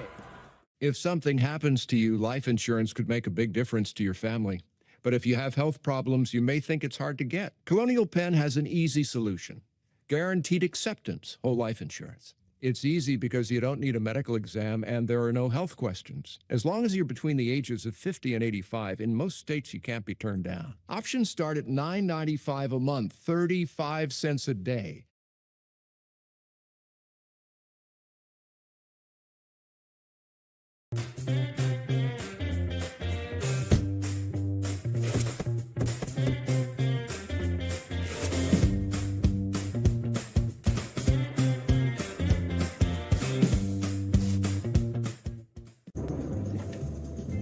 Did you see that? Yep. Looks like rain. Also looks like McDelivery. Order McDelivery in the app. The fact that CarShield enables me to have a much less stressful, carefree life with the flexibility to go where I want, when I want, not having to worry. A plan through CarShield pays for expensive repairs on your out-of-warranty car or truck. And with their price lock guarantee, CarShield's low monthly rate never goes up as long as you cover your car. My family depends on my truck every day. With a plan through CarShield, you can get protection over 5,000 major parts and systems. I'm talking big money items, like your transmission, engine, electronics, and so much more. If any one of these breaks down, you could be stuck with thousands of repairs. So don't wait. You want peace of mind driving the car you love without worrying about a breakdown? Then call CarShield. Working for the Department of Defense, I know a thing or two about being prepared, and that's why I called CarShield, and you should too. If you love something, you protect it. That's why I called CarShield, to protect my car. Plans through CarShield also include many extra benefits at no extra cost, like roadside assistance, free towing, help with flat or damaged tires, and lockout help. Don't pay for those things separately when you can get them included through a plan with CarShield. CarShield is here to keep you on the road and turn car breakdowns and the repair costs that follow to just tiny bumps in the road. Call now. Protect yourself from the unprecedented rise in cost for parts and repairs. Call now to save money with your price lock guarantee. Call 800-514-7556. 800-514-7556.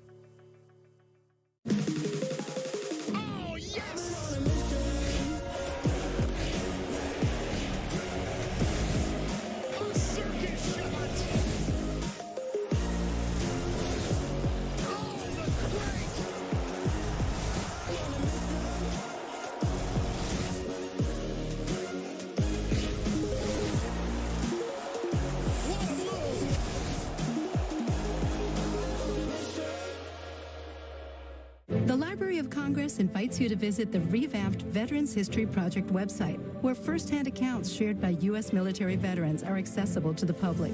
Performing a search of the collection is easy. First, go to loc.gov/vets. Click Explore the Collections. Scroll down to Search the VHP Collections and click. Make sure you're searching this collection, and with simple keywords, you can find what you're looking for. Visit loc.gov/vets today. Your attention, please, ladies and gentlemen. You're watching Yes.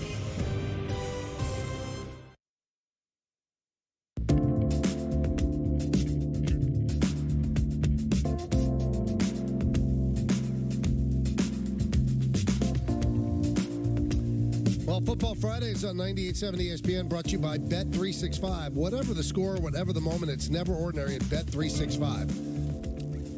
The last 2 days, I've had, I'd say, the worst cold that I've had in years. Not COVID, I tested negative, but it's brutal. I'm just standing and, like, stuff is dripping out of my nose, and, it's brutal. Can't sleep. Brutal. I'm sorry to hear that. I think I got it from you guys. What do you I was mean? fine on Wednesday. Come on. What? You're always sick. I don't Not get you always sick. sick. Well, you told me you had a cold on Wednesday. Oh, so then I got it from you on Monday. Maybe. I don't know what to tell you. You don't have to. Just be a friend. It's honest, Don. You're honest. You don't know. It's possible. All right, so we got the Giants and the Commies. And Jordan Runnon was on with Dan Grossa last night and was asked how much worse can it get for the Giants?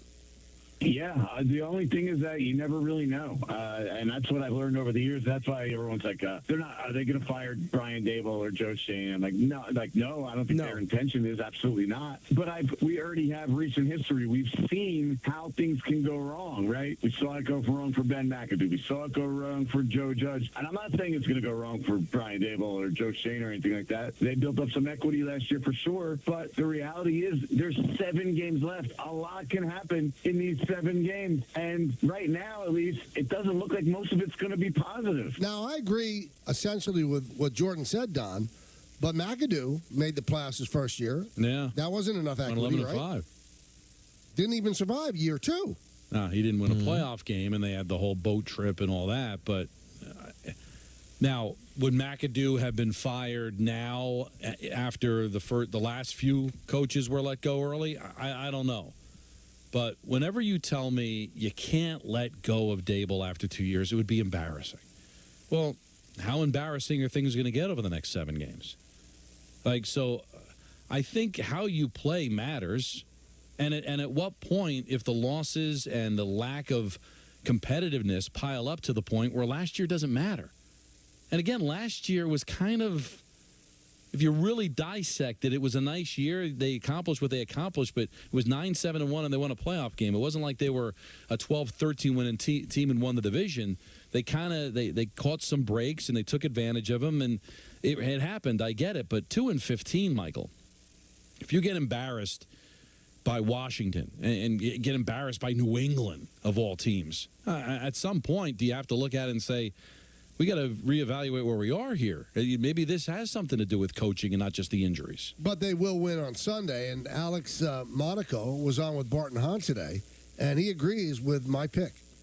It's already been punched in before it moved to 9.5. I'm squad riding with Michael. Look, Commanders shouldn't be laying 9.5, 10 to anybody. They're 0-3-1 against the spread at home. Couple of bright spots here. Saquon, believe it or not, has actually been rushing at 5.4 per the last 2 weeks. We'll take that. And you look at the last time they danced, 18 punts, 21 points. I know we're rocking with the kid from Jersey who's paying no rent, but I can't do it. And I have a number here. Divisional dogs on the road in the last 20 years. This is startling. 90 games above 500 covering as division dogs on the road last 20 years. I'm sorry. We have to take it. At this point in the Giants season, these guys are playing for job security. I think you're going to get a good effort here, and it's a divisional game. This is a historic betting thing where you just back the number and you trust the system, and the Giants will keep it close, and it will probably go Scuba Steve under.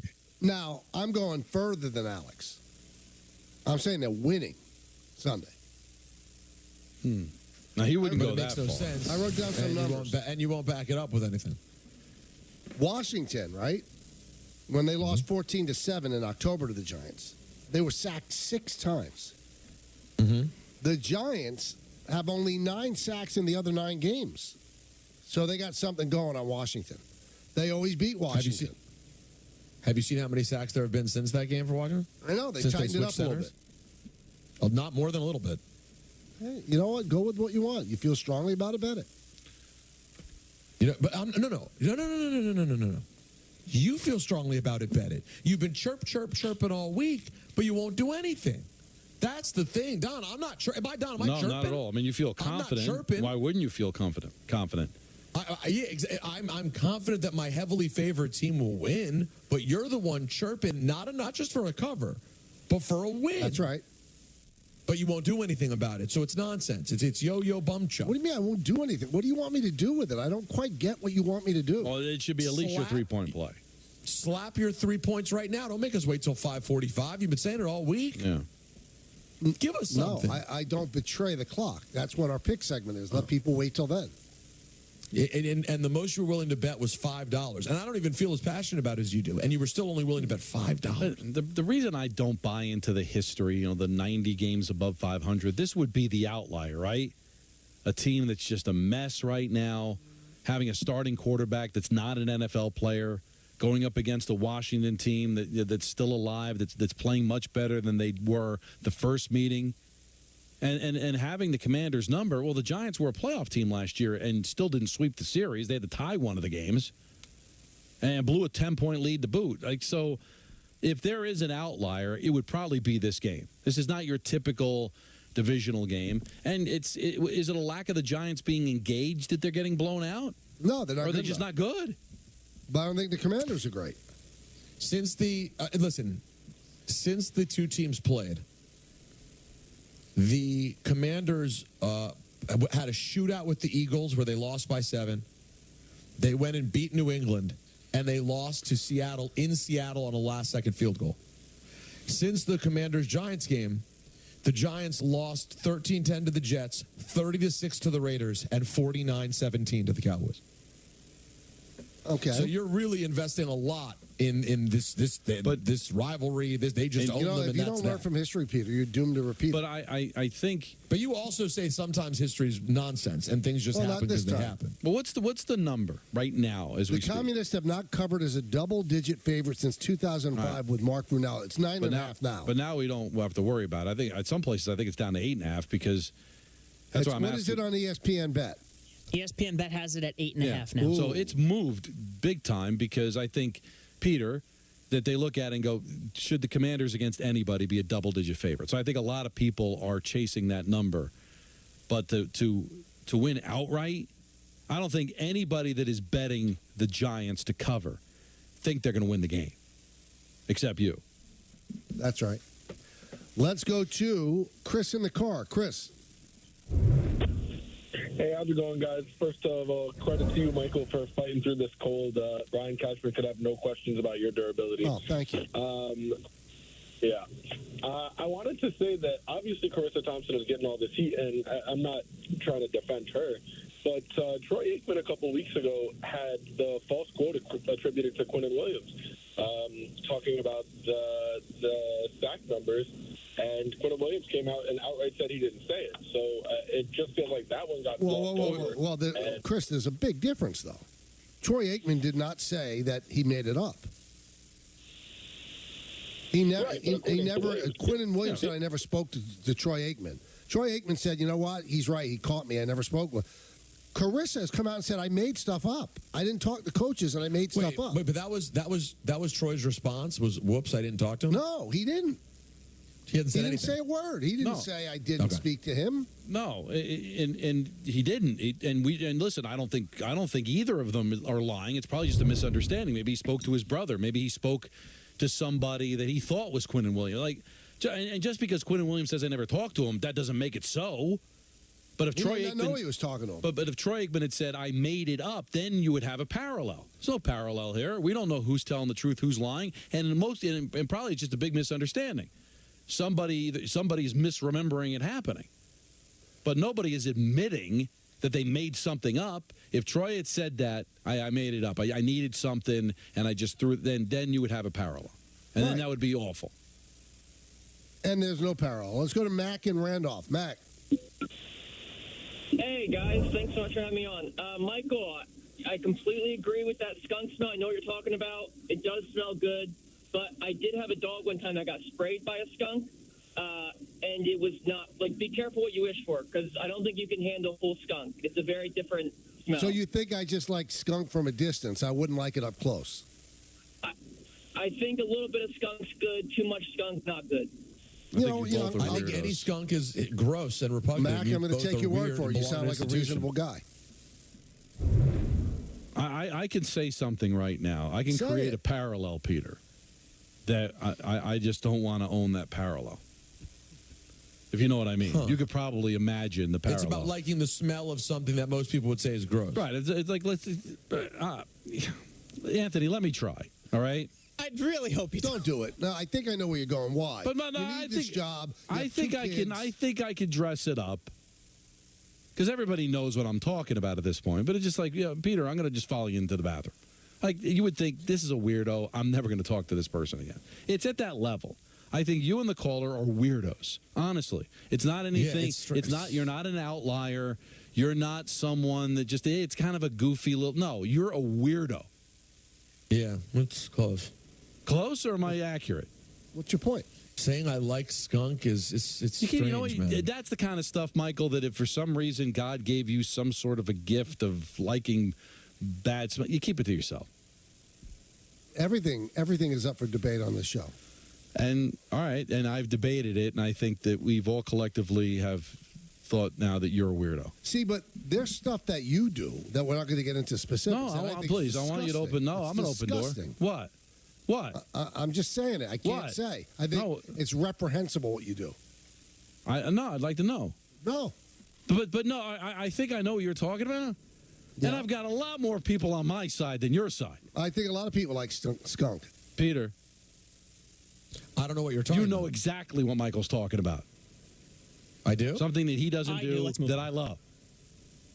And there's a lot more people on my side than his side smelling skunk. Well, let me say this. Many people say they love what you love. I've never heard anyone except Michael and the Freakazoid caller say what they just said. His name is Matt. Say it with respect. The Freakazoid. I don't think Mac should call anymore. No, Mac, you call whenever you want. Listen up, Jet fans. Coming up in the 5 p.m. hour, it's your chance to score a pair of Jets tickets for their Black Friday matchup against the Dolphins. I'm going to that game. Brought to you by the New York Jets. Limited seats are available for the biggest matchups at MetLife Stadium this season. Grab your tickets at nyjets.com/tickets and get ready to bring the noise. Let's go to Griffin in Connecticut. Griffin. Griffster. I'm here. What's up? All right. Go ahead. Michael, first off, you get stranger and stranger every single day. I know. You And really this is Griffin. do. You really, really do. Go ahead. You are my guy, but you... He's a weirdo. You have to respect me and love me for my strangeness. Yep. That's the only choice he has, I guess.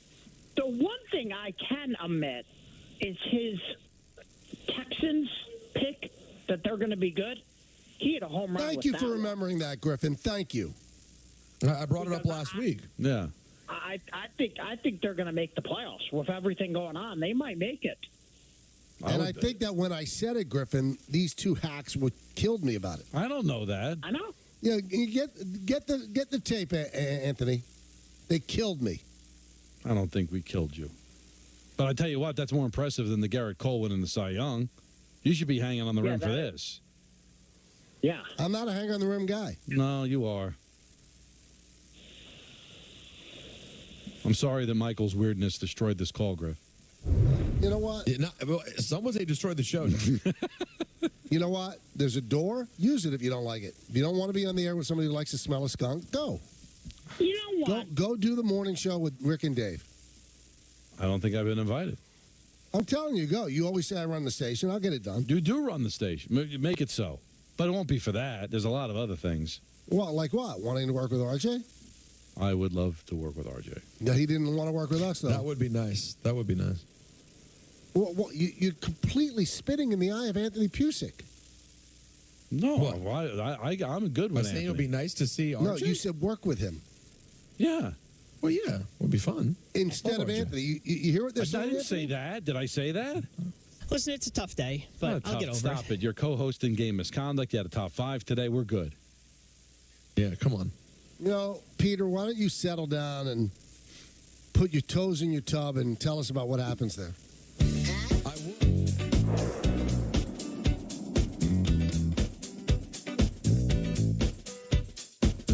I'm Tom Bergeron, here to tell you about Colonial Penn Life Insurance. If something happened to you tomorrow, would you leave any bills behind? Who would pay those bills? The burden could fall to those you love, but it doesn't have to. There's an easy way to leave your family.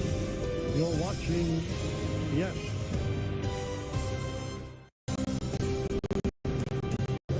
Your attention, please, ladies and gentlemen.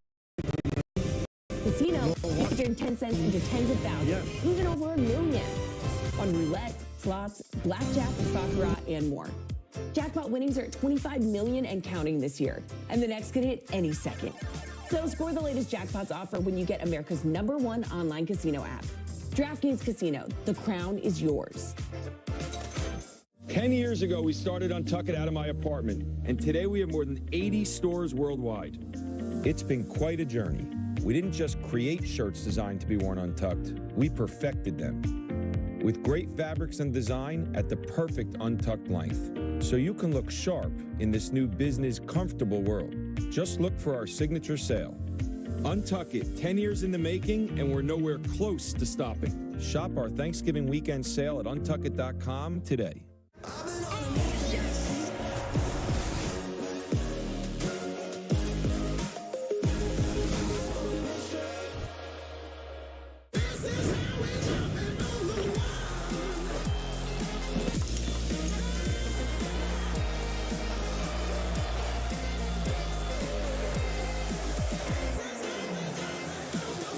If you get Yes on TV, then you get the Yes app for free.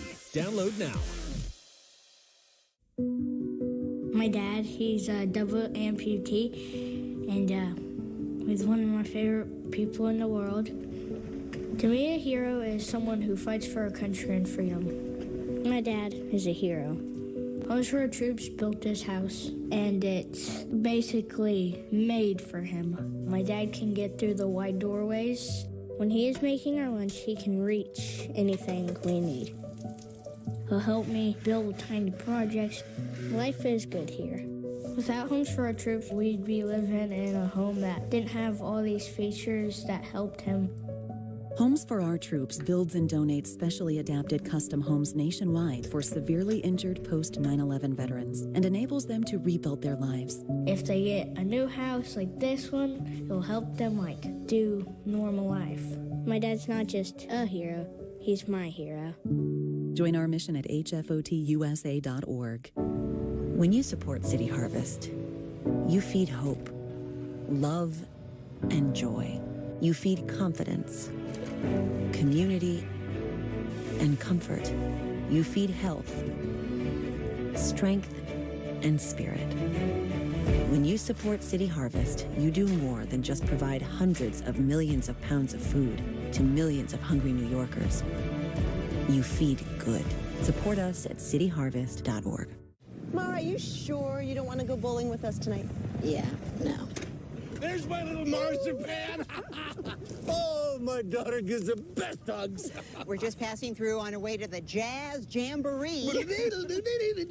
And we wanted to thank America's #1 motorcycle insurer for saving us money. Mara, your parents are exactly like me. I know, right? Well, cherish your friends and loved ones. Let's roll, Daddy-O. Let's boogie woogie. 1, 2. Ding ding ding ding ding ding ding ding ding ding ding ding ding tiki tiki tiki tiki tiki tiki pow ding ding ding ding ding ding ding ding ding ding ding ding ding ding.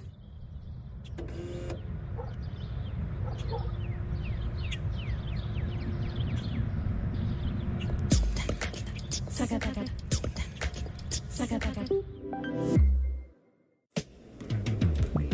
The Brooklyn way is something that you can't describe. You just gotta know it.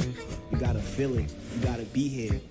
We give everyone the swag, the lingo, the culture, the look. We're just the sauce. We got everything. Everything you want, we got. To see somebody going after something and doing what they love, it's easy to show love. And that's one thing about Brooklyn, you know what I'm saying? It's a reflection of who we are. I have sickle cell. I've had lots and lots of blood transfusions over my lifetime. I'm most grateful that people are willing to go out there and take their time, their blood, and give me new life. With Julia's autism, loud sounds can be too much. But she still loves to make music. Yeah. Play band. Early screening for autism can make a lifetime of difference. Find out more at screenforautism.org. Let's do it. Get your heart pumping with Well Life NYC on the Yes app. Take a tour of the hottest gyms. I love to have fun when I work out. And the coolest places to chill around New York. First, I'm going to be freezing you at negative 200 degrees. Watch Well Life NYC, streaming now exclusively on the Yes app.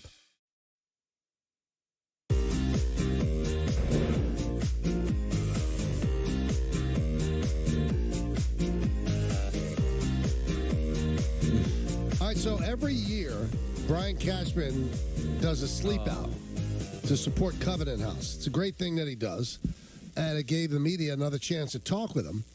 And Brian said he was surprised by how his comments about Stanton got spun.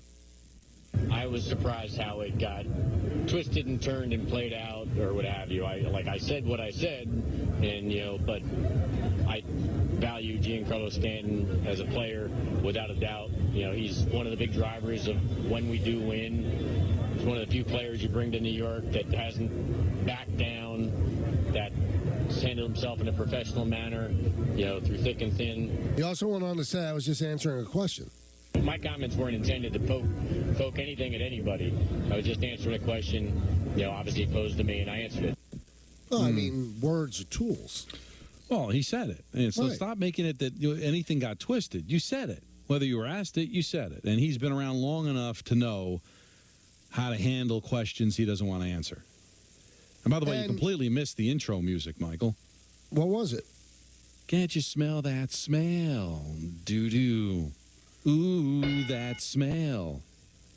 The smell that surrounds you. It was the perfect bump in by Jacob, and he deserves credit. Thank you, Jacob. Good job, Jacob. Oh, you're welcome. But he did call up the agent, and he called up Stanton. So he put out a fire. It seems to be the way to get out of quotes. It was spun differently. Well, these are your words. No, but spin. It's interesting how you define spin. Like, you can't say it was taken out of context. You said it. So how it was spun, that we're supposed to, as reporters, spin, ignore the negative and spin the positive. No, I just think you play the quotes, and the thing that stood out is not a general manager complimenting his player. It's a general manager criticizing a player. He should know better than that. Let's go to Louis in the Bronx. Louis. Hi, Louis. Hey, Michael K. How you doing, brother? Good. How are you? I'm okay. Michael K. To be honest with you, I'm not liking what Cashman is doing. He's thinking about getting Margot. Is he insane? Well, I mean, that's just a rumor. I mean, I hope he doesn't go after that, but I did like how we trade Bowers. Why? Do you know those two guys they got? I guess they're decent prospects. Nothing crazy, but I don't know. I think we can make something out of them. Something out of nothing. Well, I mean, you don't like that Cashman's going after Margot. It's not Margot. But you like that he made a trade for two guys that you've never heard their name before today. Okay. Sounds good. All right. Let's go to Cullum in the Bronx. Cullum. Donald, Pete, Mike, what's going on? Hello. I'm going to give you a little bit of criticism over the last couple of weeks. Personally, I love the show. I listen to every part of this New York radio. But the constant same three stories of the New York Jets carrying the radio and all the Yankees talk, which the Yankees are just, me personally, I feel like the way they've been running the team is spitting in the face of fans and how he's talking it. But it's the constant talk. It's getting tiresome. You guys really do ignore a lot of the Knicks, and I'd like to hear about them more. And can we get a little bit of Rangers talk? Then just say it, Cullum. Really Cullum, you say it. Don't program the show for us. What do you want to talk about? Don't tell us what we're not talking about. Now you have an opportunity to say what you want to talk about. All right. Well, with the New York Knicks, there's been a little bit of criticism so far earlier in the year, thinking like they're not as good as we thought they were going to be, or they haven't looked that great. But Randall's starting to play much better. We all know what Brunson's capable of. I think he's going to be significantly better coming more into the season. R.J. Barrett has been extremely consistent. I really believe that this team still holds the title that we tried to give them as the third best team in the Eastern Conference. And the way Mitchell Robinson's playing out of his mind, when everything is on the court. Wait, you think they're better than the Sixers? Yeah, absolutely. Have you seen the Sixers' record? The Knicks are 6-5. Yes, the Knicks are 6-5 early on in the year. But okay, great, and they've had a tough schedule. I'm not saying the Knicks are bad, Colin, but you're telling me that you believe that the Knicks are better than the Sixers and right behind the Bucks and the Celtics. Okay, we'll see. Why?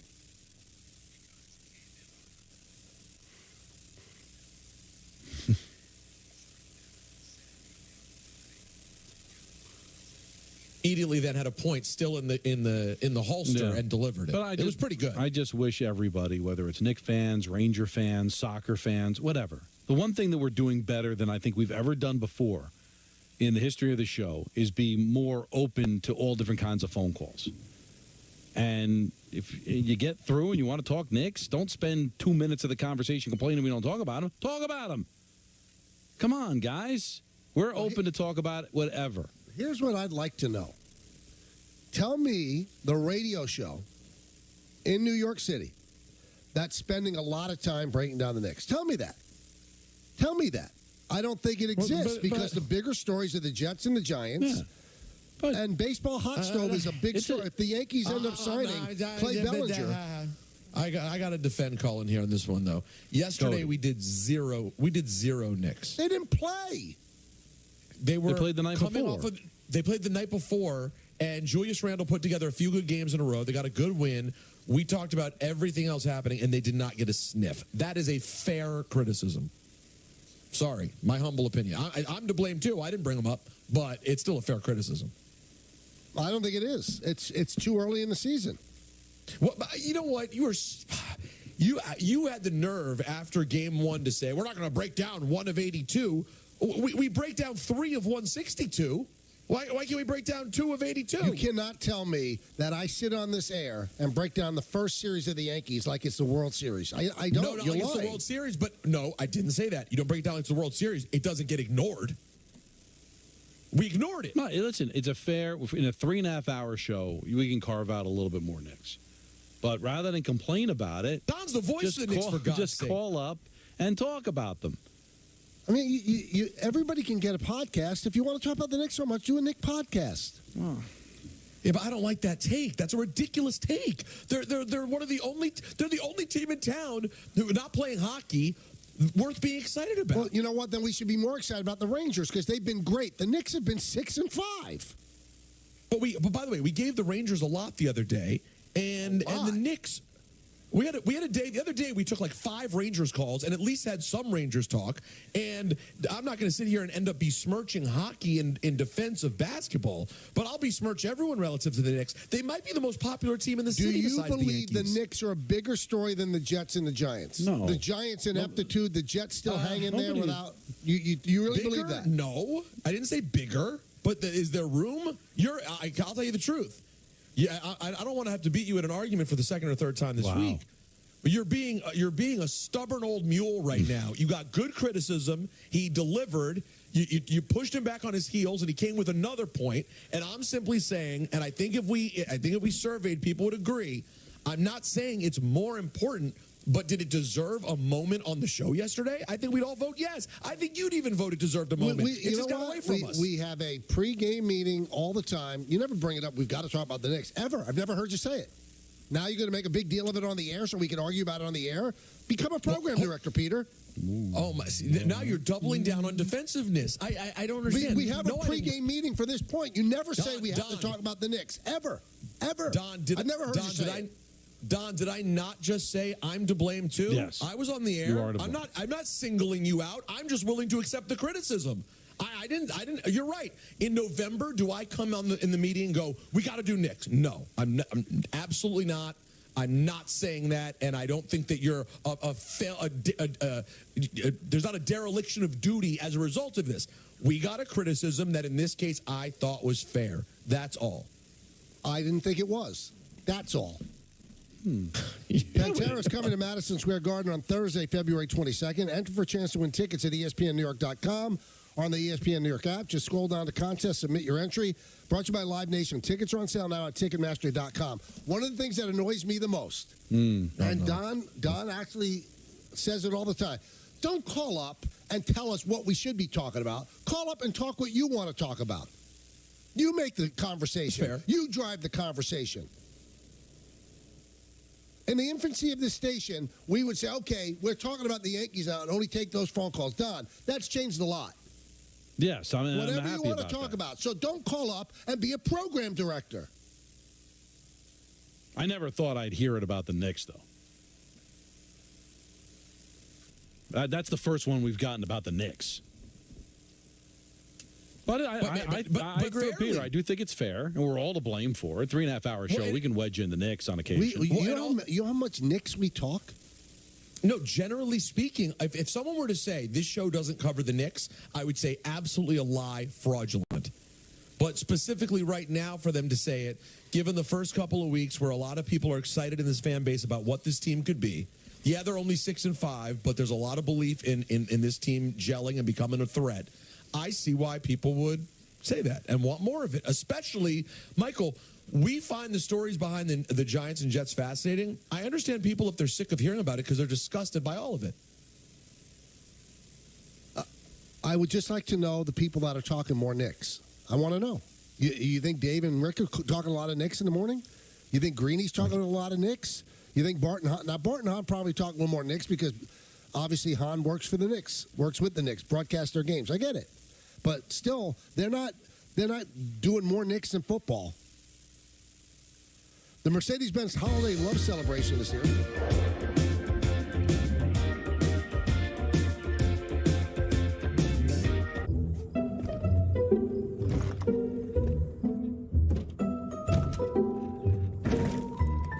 There's an easier way with Thumbtack.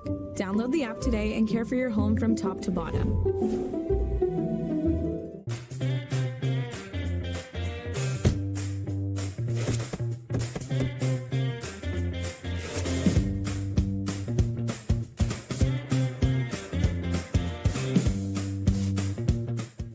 These jeans are woman size 34. That was a wake-up call for me. I'm 42, but my body felt like it was 90 years old. Found paired me with a team of clinicians and found the right medication. I'm down 78 pounds because of Found, and I'm just getting started. And because of Found, I have more confidence in myself. I'm actually in photos with my family. I'm getting my steps in each day. Found has changed my life. Go to joinfound.com just to see if the program's right for you. With ButcherBox, you never have to worry about what's for dinner. We deliver grass-fed beef, organic free-range chicken, humanely raised pork, wild-caught seafood, and so much more. Get high-quality meat sourced from trusted partners with free shipping, always. Get a 10 to 14-pound turkey free in your first box. ButcherBox. See everything your store can do with tools from Square. Your inventory automatically restocks, so you never run low. Your online store stays open 24/7, so you're always ready to sell. Your payments are processed in seconds, so customers can breeze through checkout. And with one account to manage it all, you've got more time for taking time out. Get your all-in-one retail system by signing up at square.com today.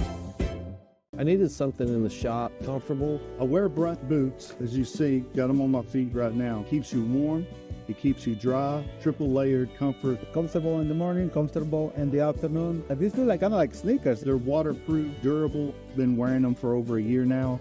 They're absolutely amazing. This is the only shoe I wear in here now. Brown boots are cool. Wearing Brunt boots, my feet, my back, and my legs don't hurt at the end of the day. Go online and try any of our gear on the job for 30 days, risk-free.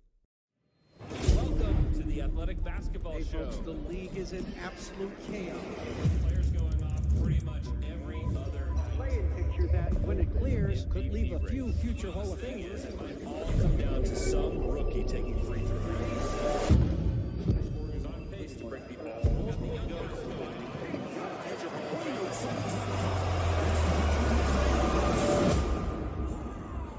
The Athletic. Subscribe today. Boost your streaming experience with live stats on the Yes app. Real-time features like player stats, game leaders, and play-by-play are available now on phones, tablets, and now on connected TVs. Live stats while you stream, now on the Yes app. Did you see that? Yep. Looks like rain. Also looks like McDelivery. Order McDelivery in the app. Sign and drive a Hyundai Palisade with 0 down, 0 first month's payment, and 0 security deposit. Now, during the Hyundai Getaway Sales Event.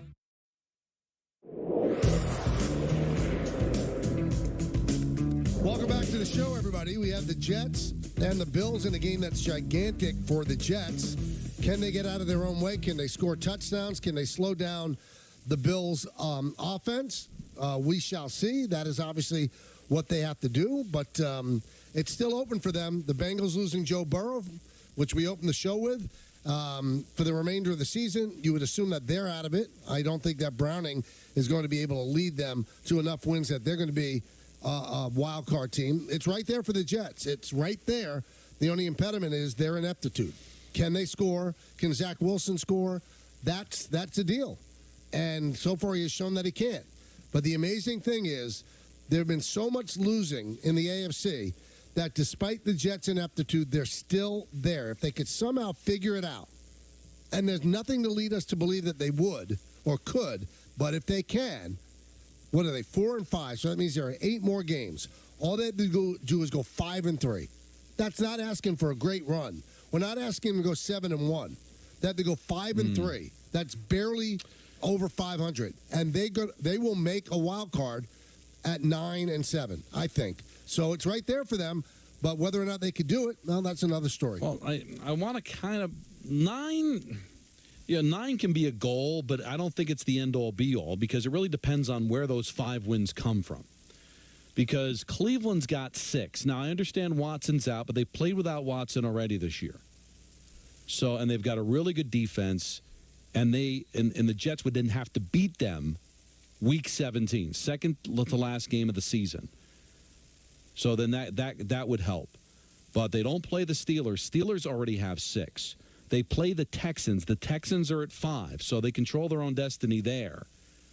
But the Raiders have 5 wins. They don't have the tiebreaker there. Chargers have 4. They don't have the tiebreaker there. Same record.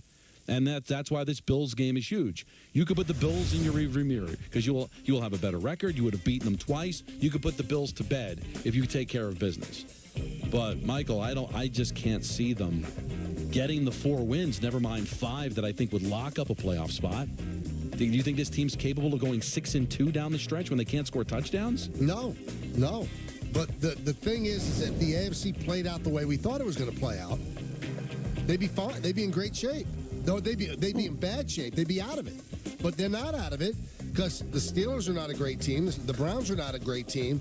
The Texans would be the final wild card. They're at 5-4. It's right there for you. They cannot get out of their own way. But Indianapolis is in front of them. The Raiders, the Bengals, the Bills. And as you said, you beat the Bills and you're in good shape. You've beaten them twice. The Bengals, I think, have a lot of losses coming to them. But it's there for the Jets. But I think we'd all agree we don't quite think they're able to do it. Yeah, and they just seem so far removed from the 3-game winning streak because they lost to the Chargers, which the embarrassing thing about it is they lost 27-6, can't score touchdowns. Lose to the Raiders, 12-6, winnable game, can't score touchdowns. So you're going to have to score touchdowns against the Bills. I know there's a lot of problems in Buffalo, firing the offensive coordinator. Josh Allen's been a turnover machine. Jets seem to thrive on turnovers. You're not going to beat them 9-6. You're going to have to score some touchdowns. Miami's going to get theirs. As good as the defense is, Miami can score points. Atlanta, Houston, yeah, on the surface, those look like winnable games, but, Houston's putting it together. Atlanta's battling for a playoff spot in the NFC. It's doable, Michael, from the standing standpoint and who they have to play. It's difficult to wrap my mind around until this team could put together a competent offensive performance. If they could have just done one of those things, what are they called again? When you put the ball in the area and then you get 6 points? Yes. If they could have just done one of those things against the Raiders or the Patriots, guys, they're in right now. Yeah, that's the thing. They're in at 5-4. 1 touchdown in one of those games, and they're sitting at 5-4 instead of 5 slots out. It's wild. Yeah, Jet fans will tell you, well, we almost beat the Chiefs, and we beat. You almost beat the Chiefs, and you were given a game by the Giants. They seem to forget that. They should have lost that game. And you beat the Eagles. So you know what you're capable of doing. But then I can throw back at you. You lost to New England. I know New England was in a better place than they are right now. But that has not aged well, that loss. Yeah, Dallas, you're not as good as Dallas, so you lost that game. Okay. But now that Raider game, Now, let's see. Maybe the Raiders have turned it around. But, you know, they're smoking cigars in the locker room and believe that Antonio Pierce has completely turned things around. They beat two of the most incompetent offenses in the NFL in the Jets and Giants. And they're a 13-point dog against the Dolphins. So how good are the Raiders? And you couldn't beat them. And now it was right there. Again, it's always right there because their defense does, obviously, their job for the most part. Hey, it's a simple game. Sports is simple. You have to score more than the other team. If you don't score, you're not going to win, no matter how great the other side of the ball is. Yeah, and I heard, you know, Bart's talked about it. You know, I think the Baltimore Ravens, when they won their Super Bowl in 2000, went 3 straight games without scoring a touchdown. Different league, different defense. I'm sorry, the Jets' defense is fantastic. Is it the 2000 Ravens? Is it the 85 Bears? I don't think you can be that in this league. There's too many things working for you in this league offensively to expect to win without scoring touchdowns. 1-800-919-3776. Go to Pete, New Hampshire. Pete. Hey, guys, what's going on? What's going on? First off, the skunk smell is definitely repug. I don't know where you get the liking from, but that's, you know, whatever. I get it every quite often up here, so I don't know where you get it. Coach Stables shouldn't go. I don't think. You need to get some continuity. And then this other take that everybody keeps throwing around, well, Daniel Jones isn't his guy. Or when do you get to keep the guy? When is the guy going to be your guy if you keep getting rid of your coach and GM every 2 years? I agree with you, Pete. I agree with you. I mean, if they go 2-15 and they don't compete down the stretch, it's a bad look. But everything that could go wrong has gone wrong. You lost your starting quarterback. You lost your running back for a long time. You lost your backup quarterback. You lost a lot of your offensive line. A lot of things have gone wrong. It shouldn't be to this extent. I agree with you, Don. They've been embarrassed. But I think you get a pass after winning a playoff game last year. I guess, but just I hope that that's not a detriment. You're right, and I probably wouldn't fire him either, but I do think if they lose out and embarrass themselves in the process, it's got to be on the table. I understand continuity and all that, but it's got to be the right guy. You got to believe that he is the right guy. And you're going to have last year where everything went right. This year, everything went wrong. He probably deserves a third year to figure it out. But let's see how Cincinnati plays the rest of the way without their starting quarterback. Their backup looked bad late, but early on he was making some things happen. Like, I'm seeing teams suffer injuries. Watson's been hurt all year for Cleveland, and yet they still find ways to win games even when Watson isn't in there. That's another thing we got to consider, guys. Why are the Jets and Giants falling apart with their quarterbacks, and yet I'm seeing Minnesota season saved by a guy that was taken off the scrap heap? Coaching still matters in this league. It's still a coach's league. You need talent, but you can't keep throwing injuries out. Everybody's going through injuries. Everybody's got to play without their starting quarterback. Everybody's offensive line's been devastated by injuries. When the Giants lost to Seattle on that Monday night, Seattle was down to 2 starting offensive linemen, and the Giants still couldn't get a sniff at Geno Smith. So other teams are fighting through it. Maybe not as catastrophic as the Giants, but they've gone through a lot, and they're still finding ways to at least look competitive. The Giants have not been competitive. Hey, it's game time, brought to you by Tullamore Dew Irish Whiskey. One game, Wizards and the Knicks. This is in Washington, 7 p.m. start, so 6:30, right after our show, the pregame. 7 o'clock is the tip. That's game time, brought to you by Tullamore Dew Irish Whiskey during the big games this season. Enjoy Tullamore Dew, the original triple blended, triple distilled, and triple cask matured Irish whiskey. Remember, when it's game time, it's Tully time.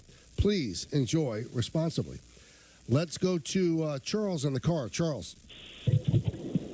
Hey, guys. Hey. I got something I'd love for you to talk about. All right.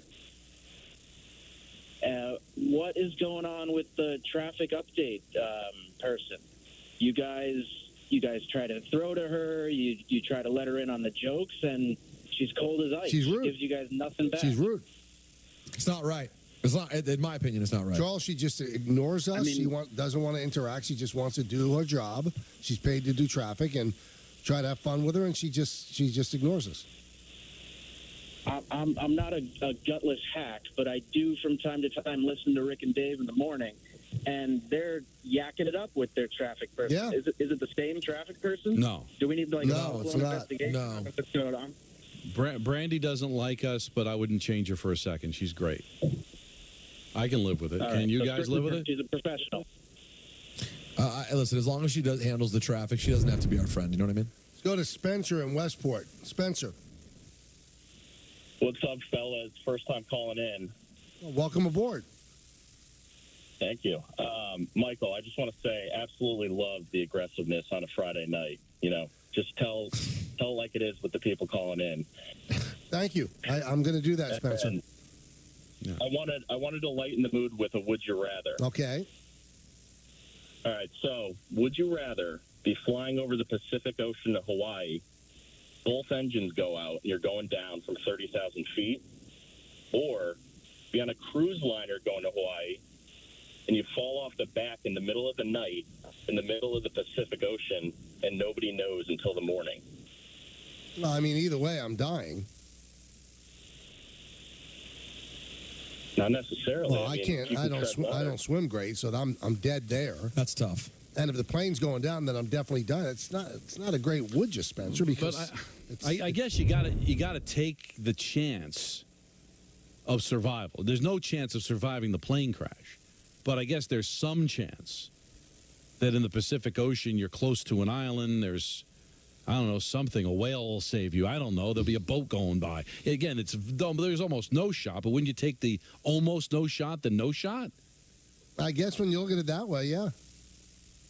I remember Perfect Storm, and he was out there, and he even had a life preserver, and he still died. He's probably not making it either way. The water is so cold, especially if you're going down there during the night. Yeah. And you get caught up in a blade, and you get chopped up like ground beef. Oh my God! Oh, so graphic and detailed. And I don't see you going full Tom Hanks in Castaway. That's not you. No, it is not me. Let's go to Mike in Brooklyn. Mike. Hey, how y'all doing? I'm Mike from Brooklyn. What's up? Hey, Mike. Got a comment. How y'all doing? Great. Hey. Yo, you know what? The Giants, we had an incredible year last year, something that we ain't had in a long time, and we thought it was a turnaround. But the reality was we got a taste of what it could be. We got to keep Dabo. I wish we'd have traded Saquon and got something, and I love that guy. But we got to rebuild, and if we get a top pick, we got to take a quarterback. We got to. And then put a line in front of them, because no quarterback can play without a line protecting them, because if they running for their lives, the ball ain't going nowhere. It's a great take, by the way, Mike, because it's not something we've talked about a lot, I think, because I think all of us like Saquon. But wasn't that, guys, almost the beginning of them sort of being mushy middle and not deciding what they were doing? They didn't want Saquon enough to give him his money, but they also didn't appear to want to let him go. And in retrospect, with no offensive line and with the lack of weapons this team ultimately had, they would have been better off just moving on from him before the season even started. But again, Don, that's the fallacy of that playoff win. There was reason to believe that they could have done something this year, and they were wrong. Everybody is making sense. Michael's making sense. You need some continuity. You can't fire Dable. I'm worried that coaching may have a lot to do with this season. And maybe you're right. Maybe it is all the injuries. But if the coach is culpable in this, and they go 2-15, 3-14, I'm going to be really curious to see if we have a coach. I've lost confidence. Is that unfair to lose confidence in the coach, or should I just stay strong and just say it's the injuries? Nobody else could be successful the way that they've gone through it. Well, I've been saying this. That's why the rest of this season matters. I mean, Michael's little fantasy story he has about the Giants winning this weekend. That's why it would be relevant. It would matter. Because you want to see. This is a game that they generally always show up for, right? They play hard against the Commanders. They very often win. So it'll be interesting to see whether they fold up again or at least are competitive. And I think the story on Dable is not written yet. I think it's written by the way the next 7 games go. So if you think he goes 0-7, he's gone? I do. Yeah, I don't. I don't know if he's gone. I think they would look like complete foofs if they did that. But not a non-competitive down the stretch and finish 2-15. Wait a minute. Starting at quarterback? Yeah. Well, Taylor will be back. But wait a minute, Michael. If you believe that Dable's the guy and that the injuries sabotage the season, by all means, bring him back. But what I want is just an evaluation. And if you look at it and say, boy, I think we could have been better. I think the coaching was poor. And what if he loses the team, Michael? What if this team is embarrassed the rest of the way and he loses the room? That can't be considered in whether you bring him back or not? So I want to see what this looks like. And who knows? Maybe if they get blown up by 30 points and he doesn't lose the room, that's a reason to keep him. But can we see how this plays out? I just can't sit here on November 17th and say, I'm bringing him back no matter what. I can't go there. I still think he has to be a part of the evaluation. Ultimately, I hope he stays. I hope he is the guy. But to say that he's above reproach, that he just has to get a third year on spec, I think that you look like a foof doing that. The only reason you bring him back is just because I can't have the embarrassment of another coach gone in 2 years? You're not going to like this answer, but yeah, you can't keep doing that in football. That would be 4 coaches in a row. You can't do it. They look ridiculous. I mean, it's rough. That means that whoever you bring in next on, you make the same mistake because it's the same people making the decision. I understand that, but there's also when you finally bring in the right guy, then all's forgiven. But this guy was voted on by his peers as the coach of the year last year, so people think he can coach. He didn't forget how to coach in 1 year. No, but you start to look at that season, and maybe there are some breaks that were caught that makes that 9-7. If they finish 7-9-1, are we having this conversation? If they finished 7-9-1 last year, are we having this conversation about he's got to come back for a third year? No. Well, and he's not coach look how of the year. close they came to finishing 7-9-1. They don't get the 2-point conversion against Tennessee. If Jacksonville gets that 1 yard at the end of the game, so, hey, that didn't happen, and he deserved everything he got last year. But it's a constant evaluation. And, hey, Buck Showalter, I'm not saying it was right that he was fired, but, he wins manager of the year and gets banged the next year. It happens. But there was an extenuating circumstance there. They brought in their own new president of baseball operations who has the right to choose his own manager. I think he made a mistake. But this is still Mara and Tisch. But to Don's point. But are you also firing Shane if you get rid of Dable? No. But he's the one who chose Dable. I also think he didn't choose the quarterback. But I also think that there was a lot of damage done by Gettleman that he's trying to get out from under. Both guys. Again, I am not saying he should be fired. But if you decide at the end of the season that we need a new head coach, I think it would be ridiculous if you say, no, we're going to stick with him, even though we don't like him, because we'll look like idiots if we let another coach go after 2 years. I don't think you can do that. I think you got to go with your gut, and if you don't believe he's the right guy, find the right guy. Which they've been unable to do since Coughlin. I mean, talk about swings and misses. But, Don, they go 7-9-1. And Doug Peterson or Dan Campbell is coach of the year last year. The conversation's completely different. Completely different. Now, that didn't happen. They won those 2 games, and they won a playoff game.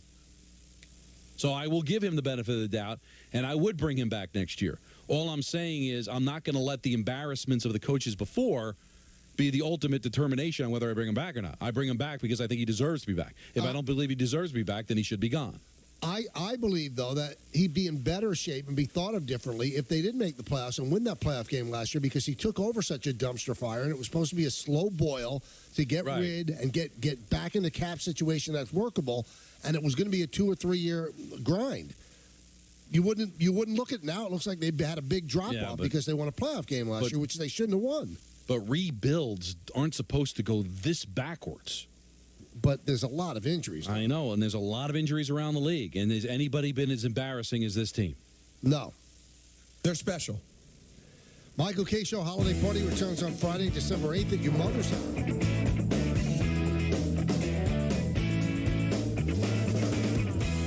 Life insurance with our family history. Don't you know about Colonial Penn? Colonial Penn Life Insurance Company. We guarantee acceptance to everyone aged 50 to 85. No health questions, no medical exam. Visit colonialpenn.com for free information and a free gift. Switch to Square and take charge of your business and your time. Switch to fast setup and even faster checkouts. Switch to making every sale, every way you want, and every way they want too.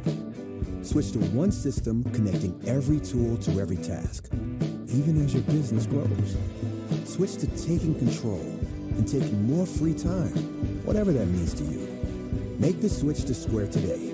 Visit square.com to get started. I'm Jessie Dover, co-founder of Dagny Dover. New York isn't for the faint of heart. The gear you carry around not only has to look good, but it has to work even better. That's why we create bags like the Landon Carryall, a bag that allows organizational junkies like me to be ready for whatever life brings. a bag that allows me to feel good about the things I carry.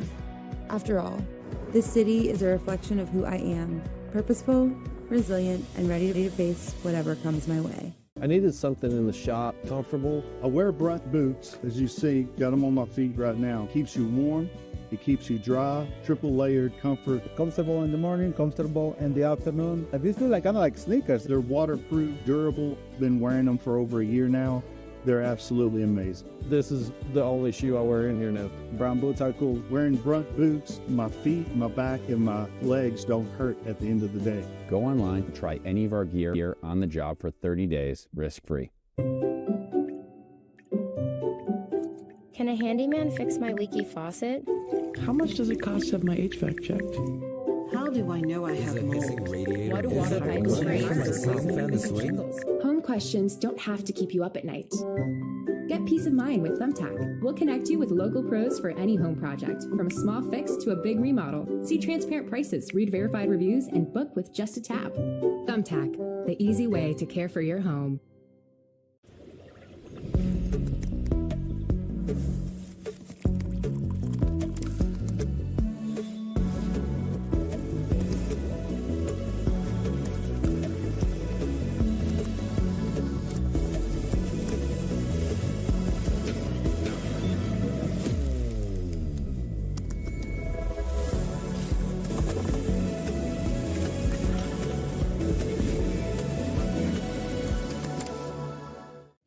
This is my coffee shop. And that's me in my custom shirt from Custom Ink.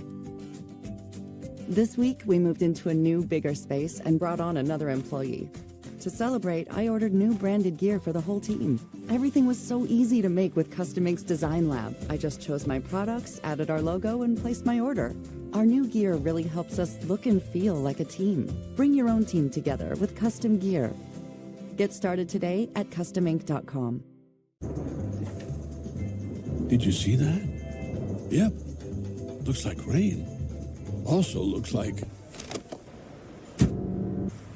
McDelivery. Order McDelivery in the app. 10 years ago, we started Untuck It out of my apartment, and today we have more than 80 stores worldwide. It's been quite a journey. We didn't just create shirts designed to be worn untucked, we perfected them. With great fabrics and design at the perfect untucked length, so you can look sharp in this new business comfortable world. Just look for our signature sale. Untuck It, 10 years in the making, and we're nowhere close to stopping. Shop our Thanksgiving weekend sale at untuckit.com today.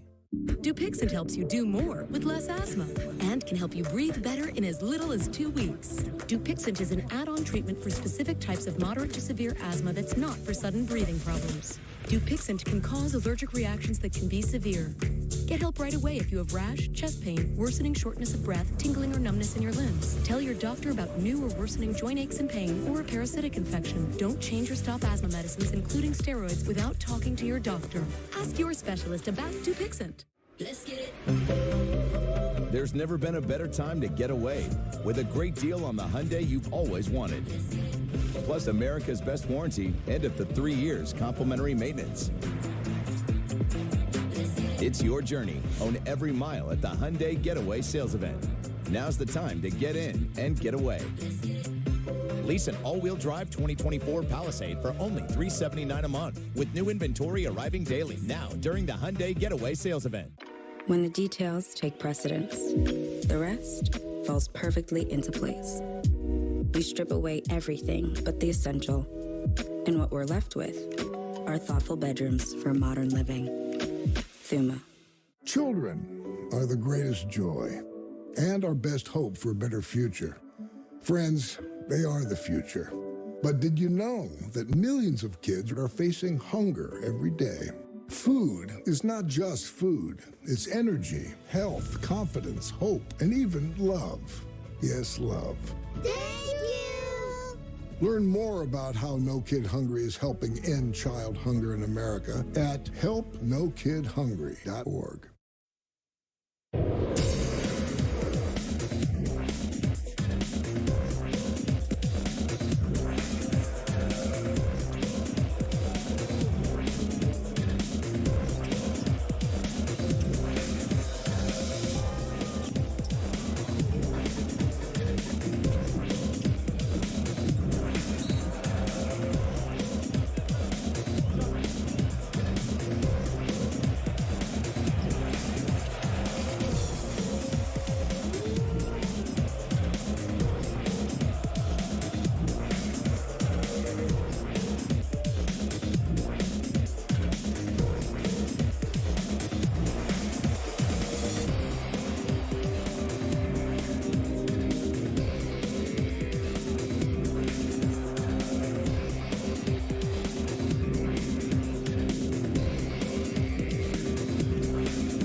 Football Friday. Take more of your phone calls as we get ready for our picks. That'll take place on the next segment. Frank in the Bronx, you're next.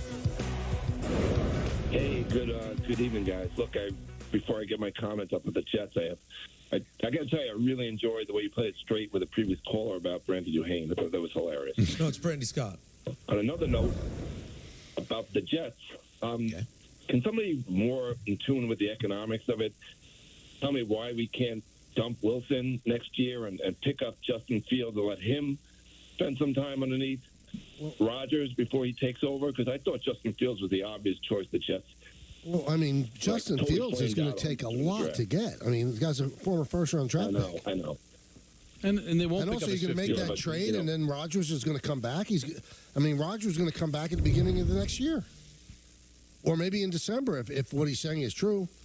Well, guys, in the NFL, you don't make a decision until you have to, and they don't have to pick up his fifth-year option until the end of this season.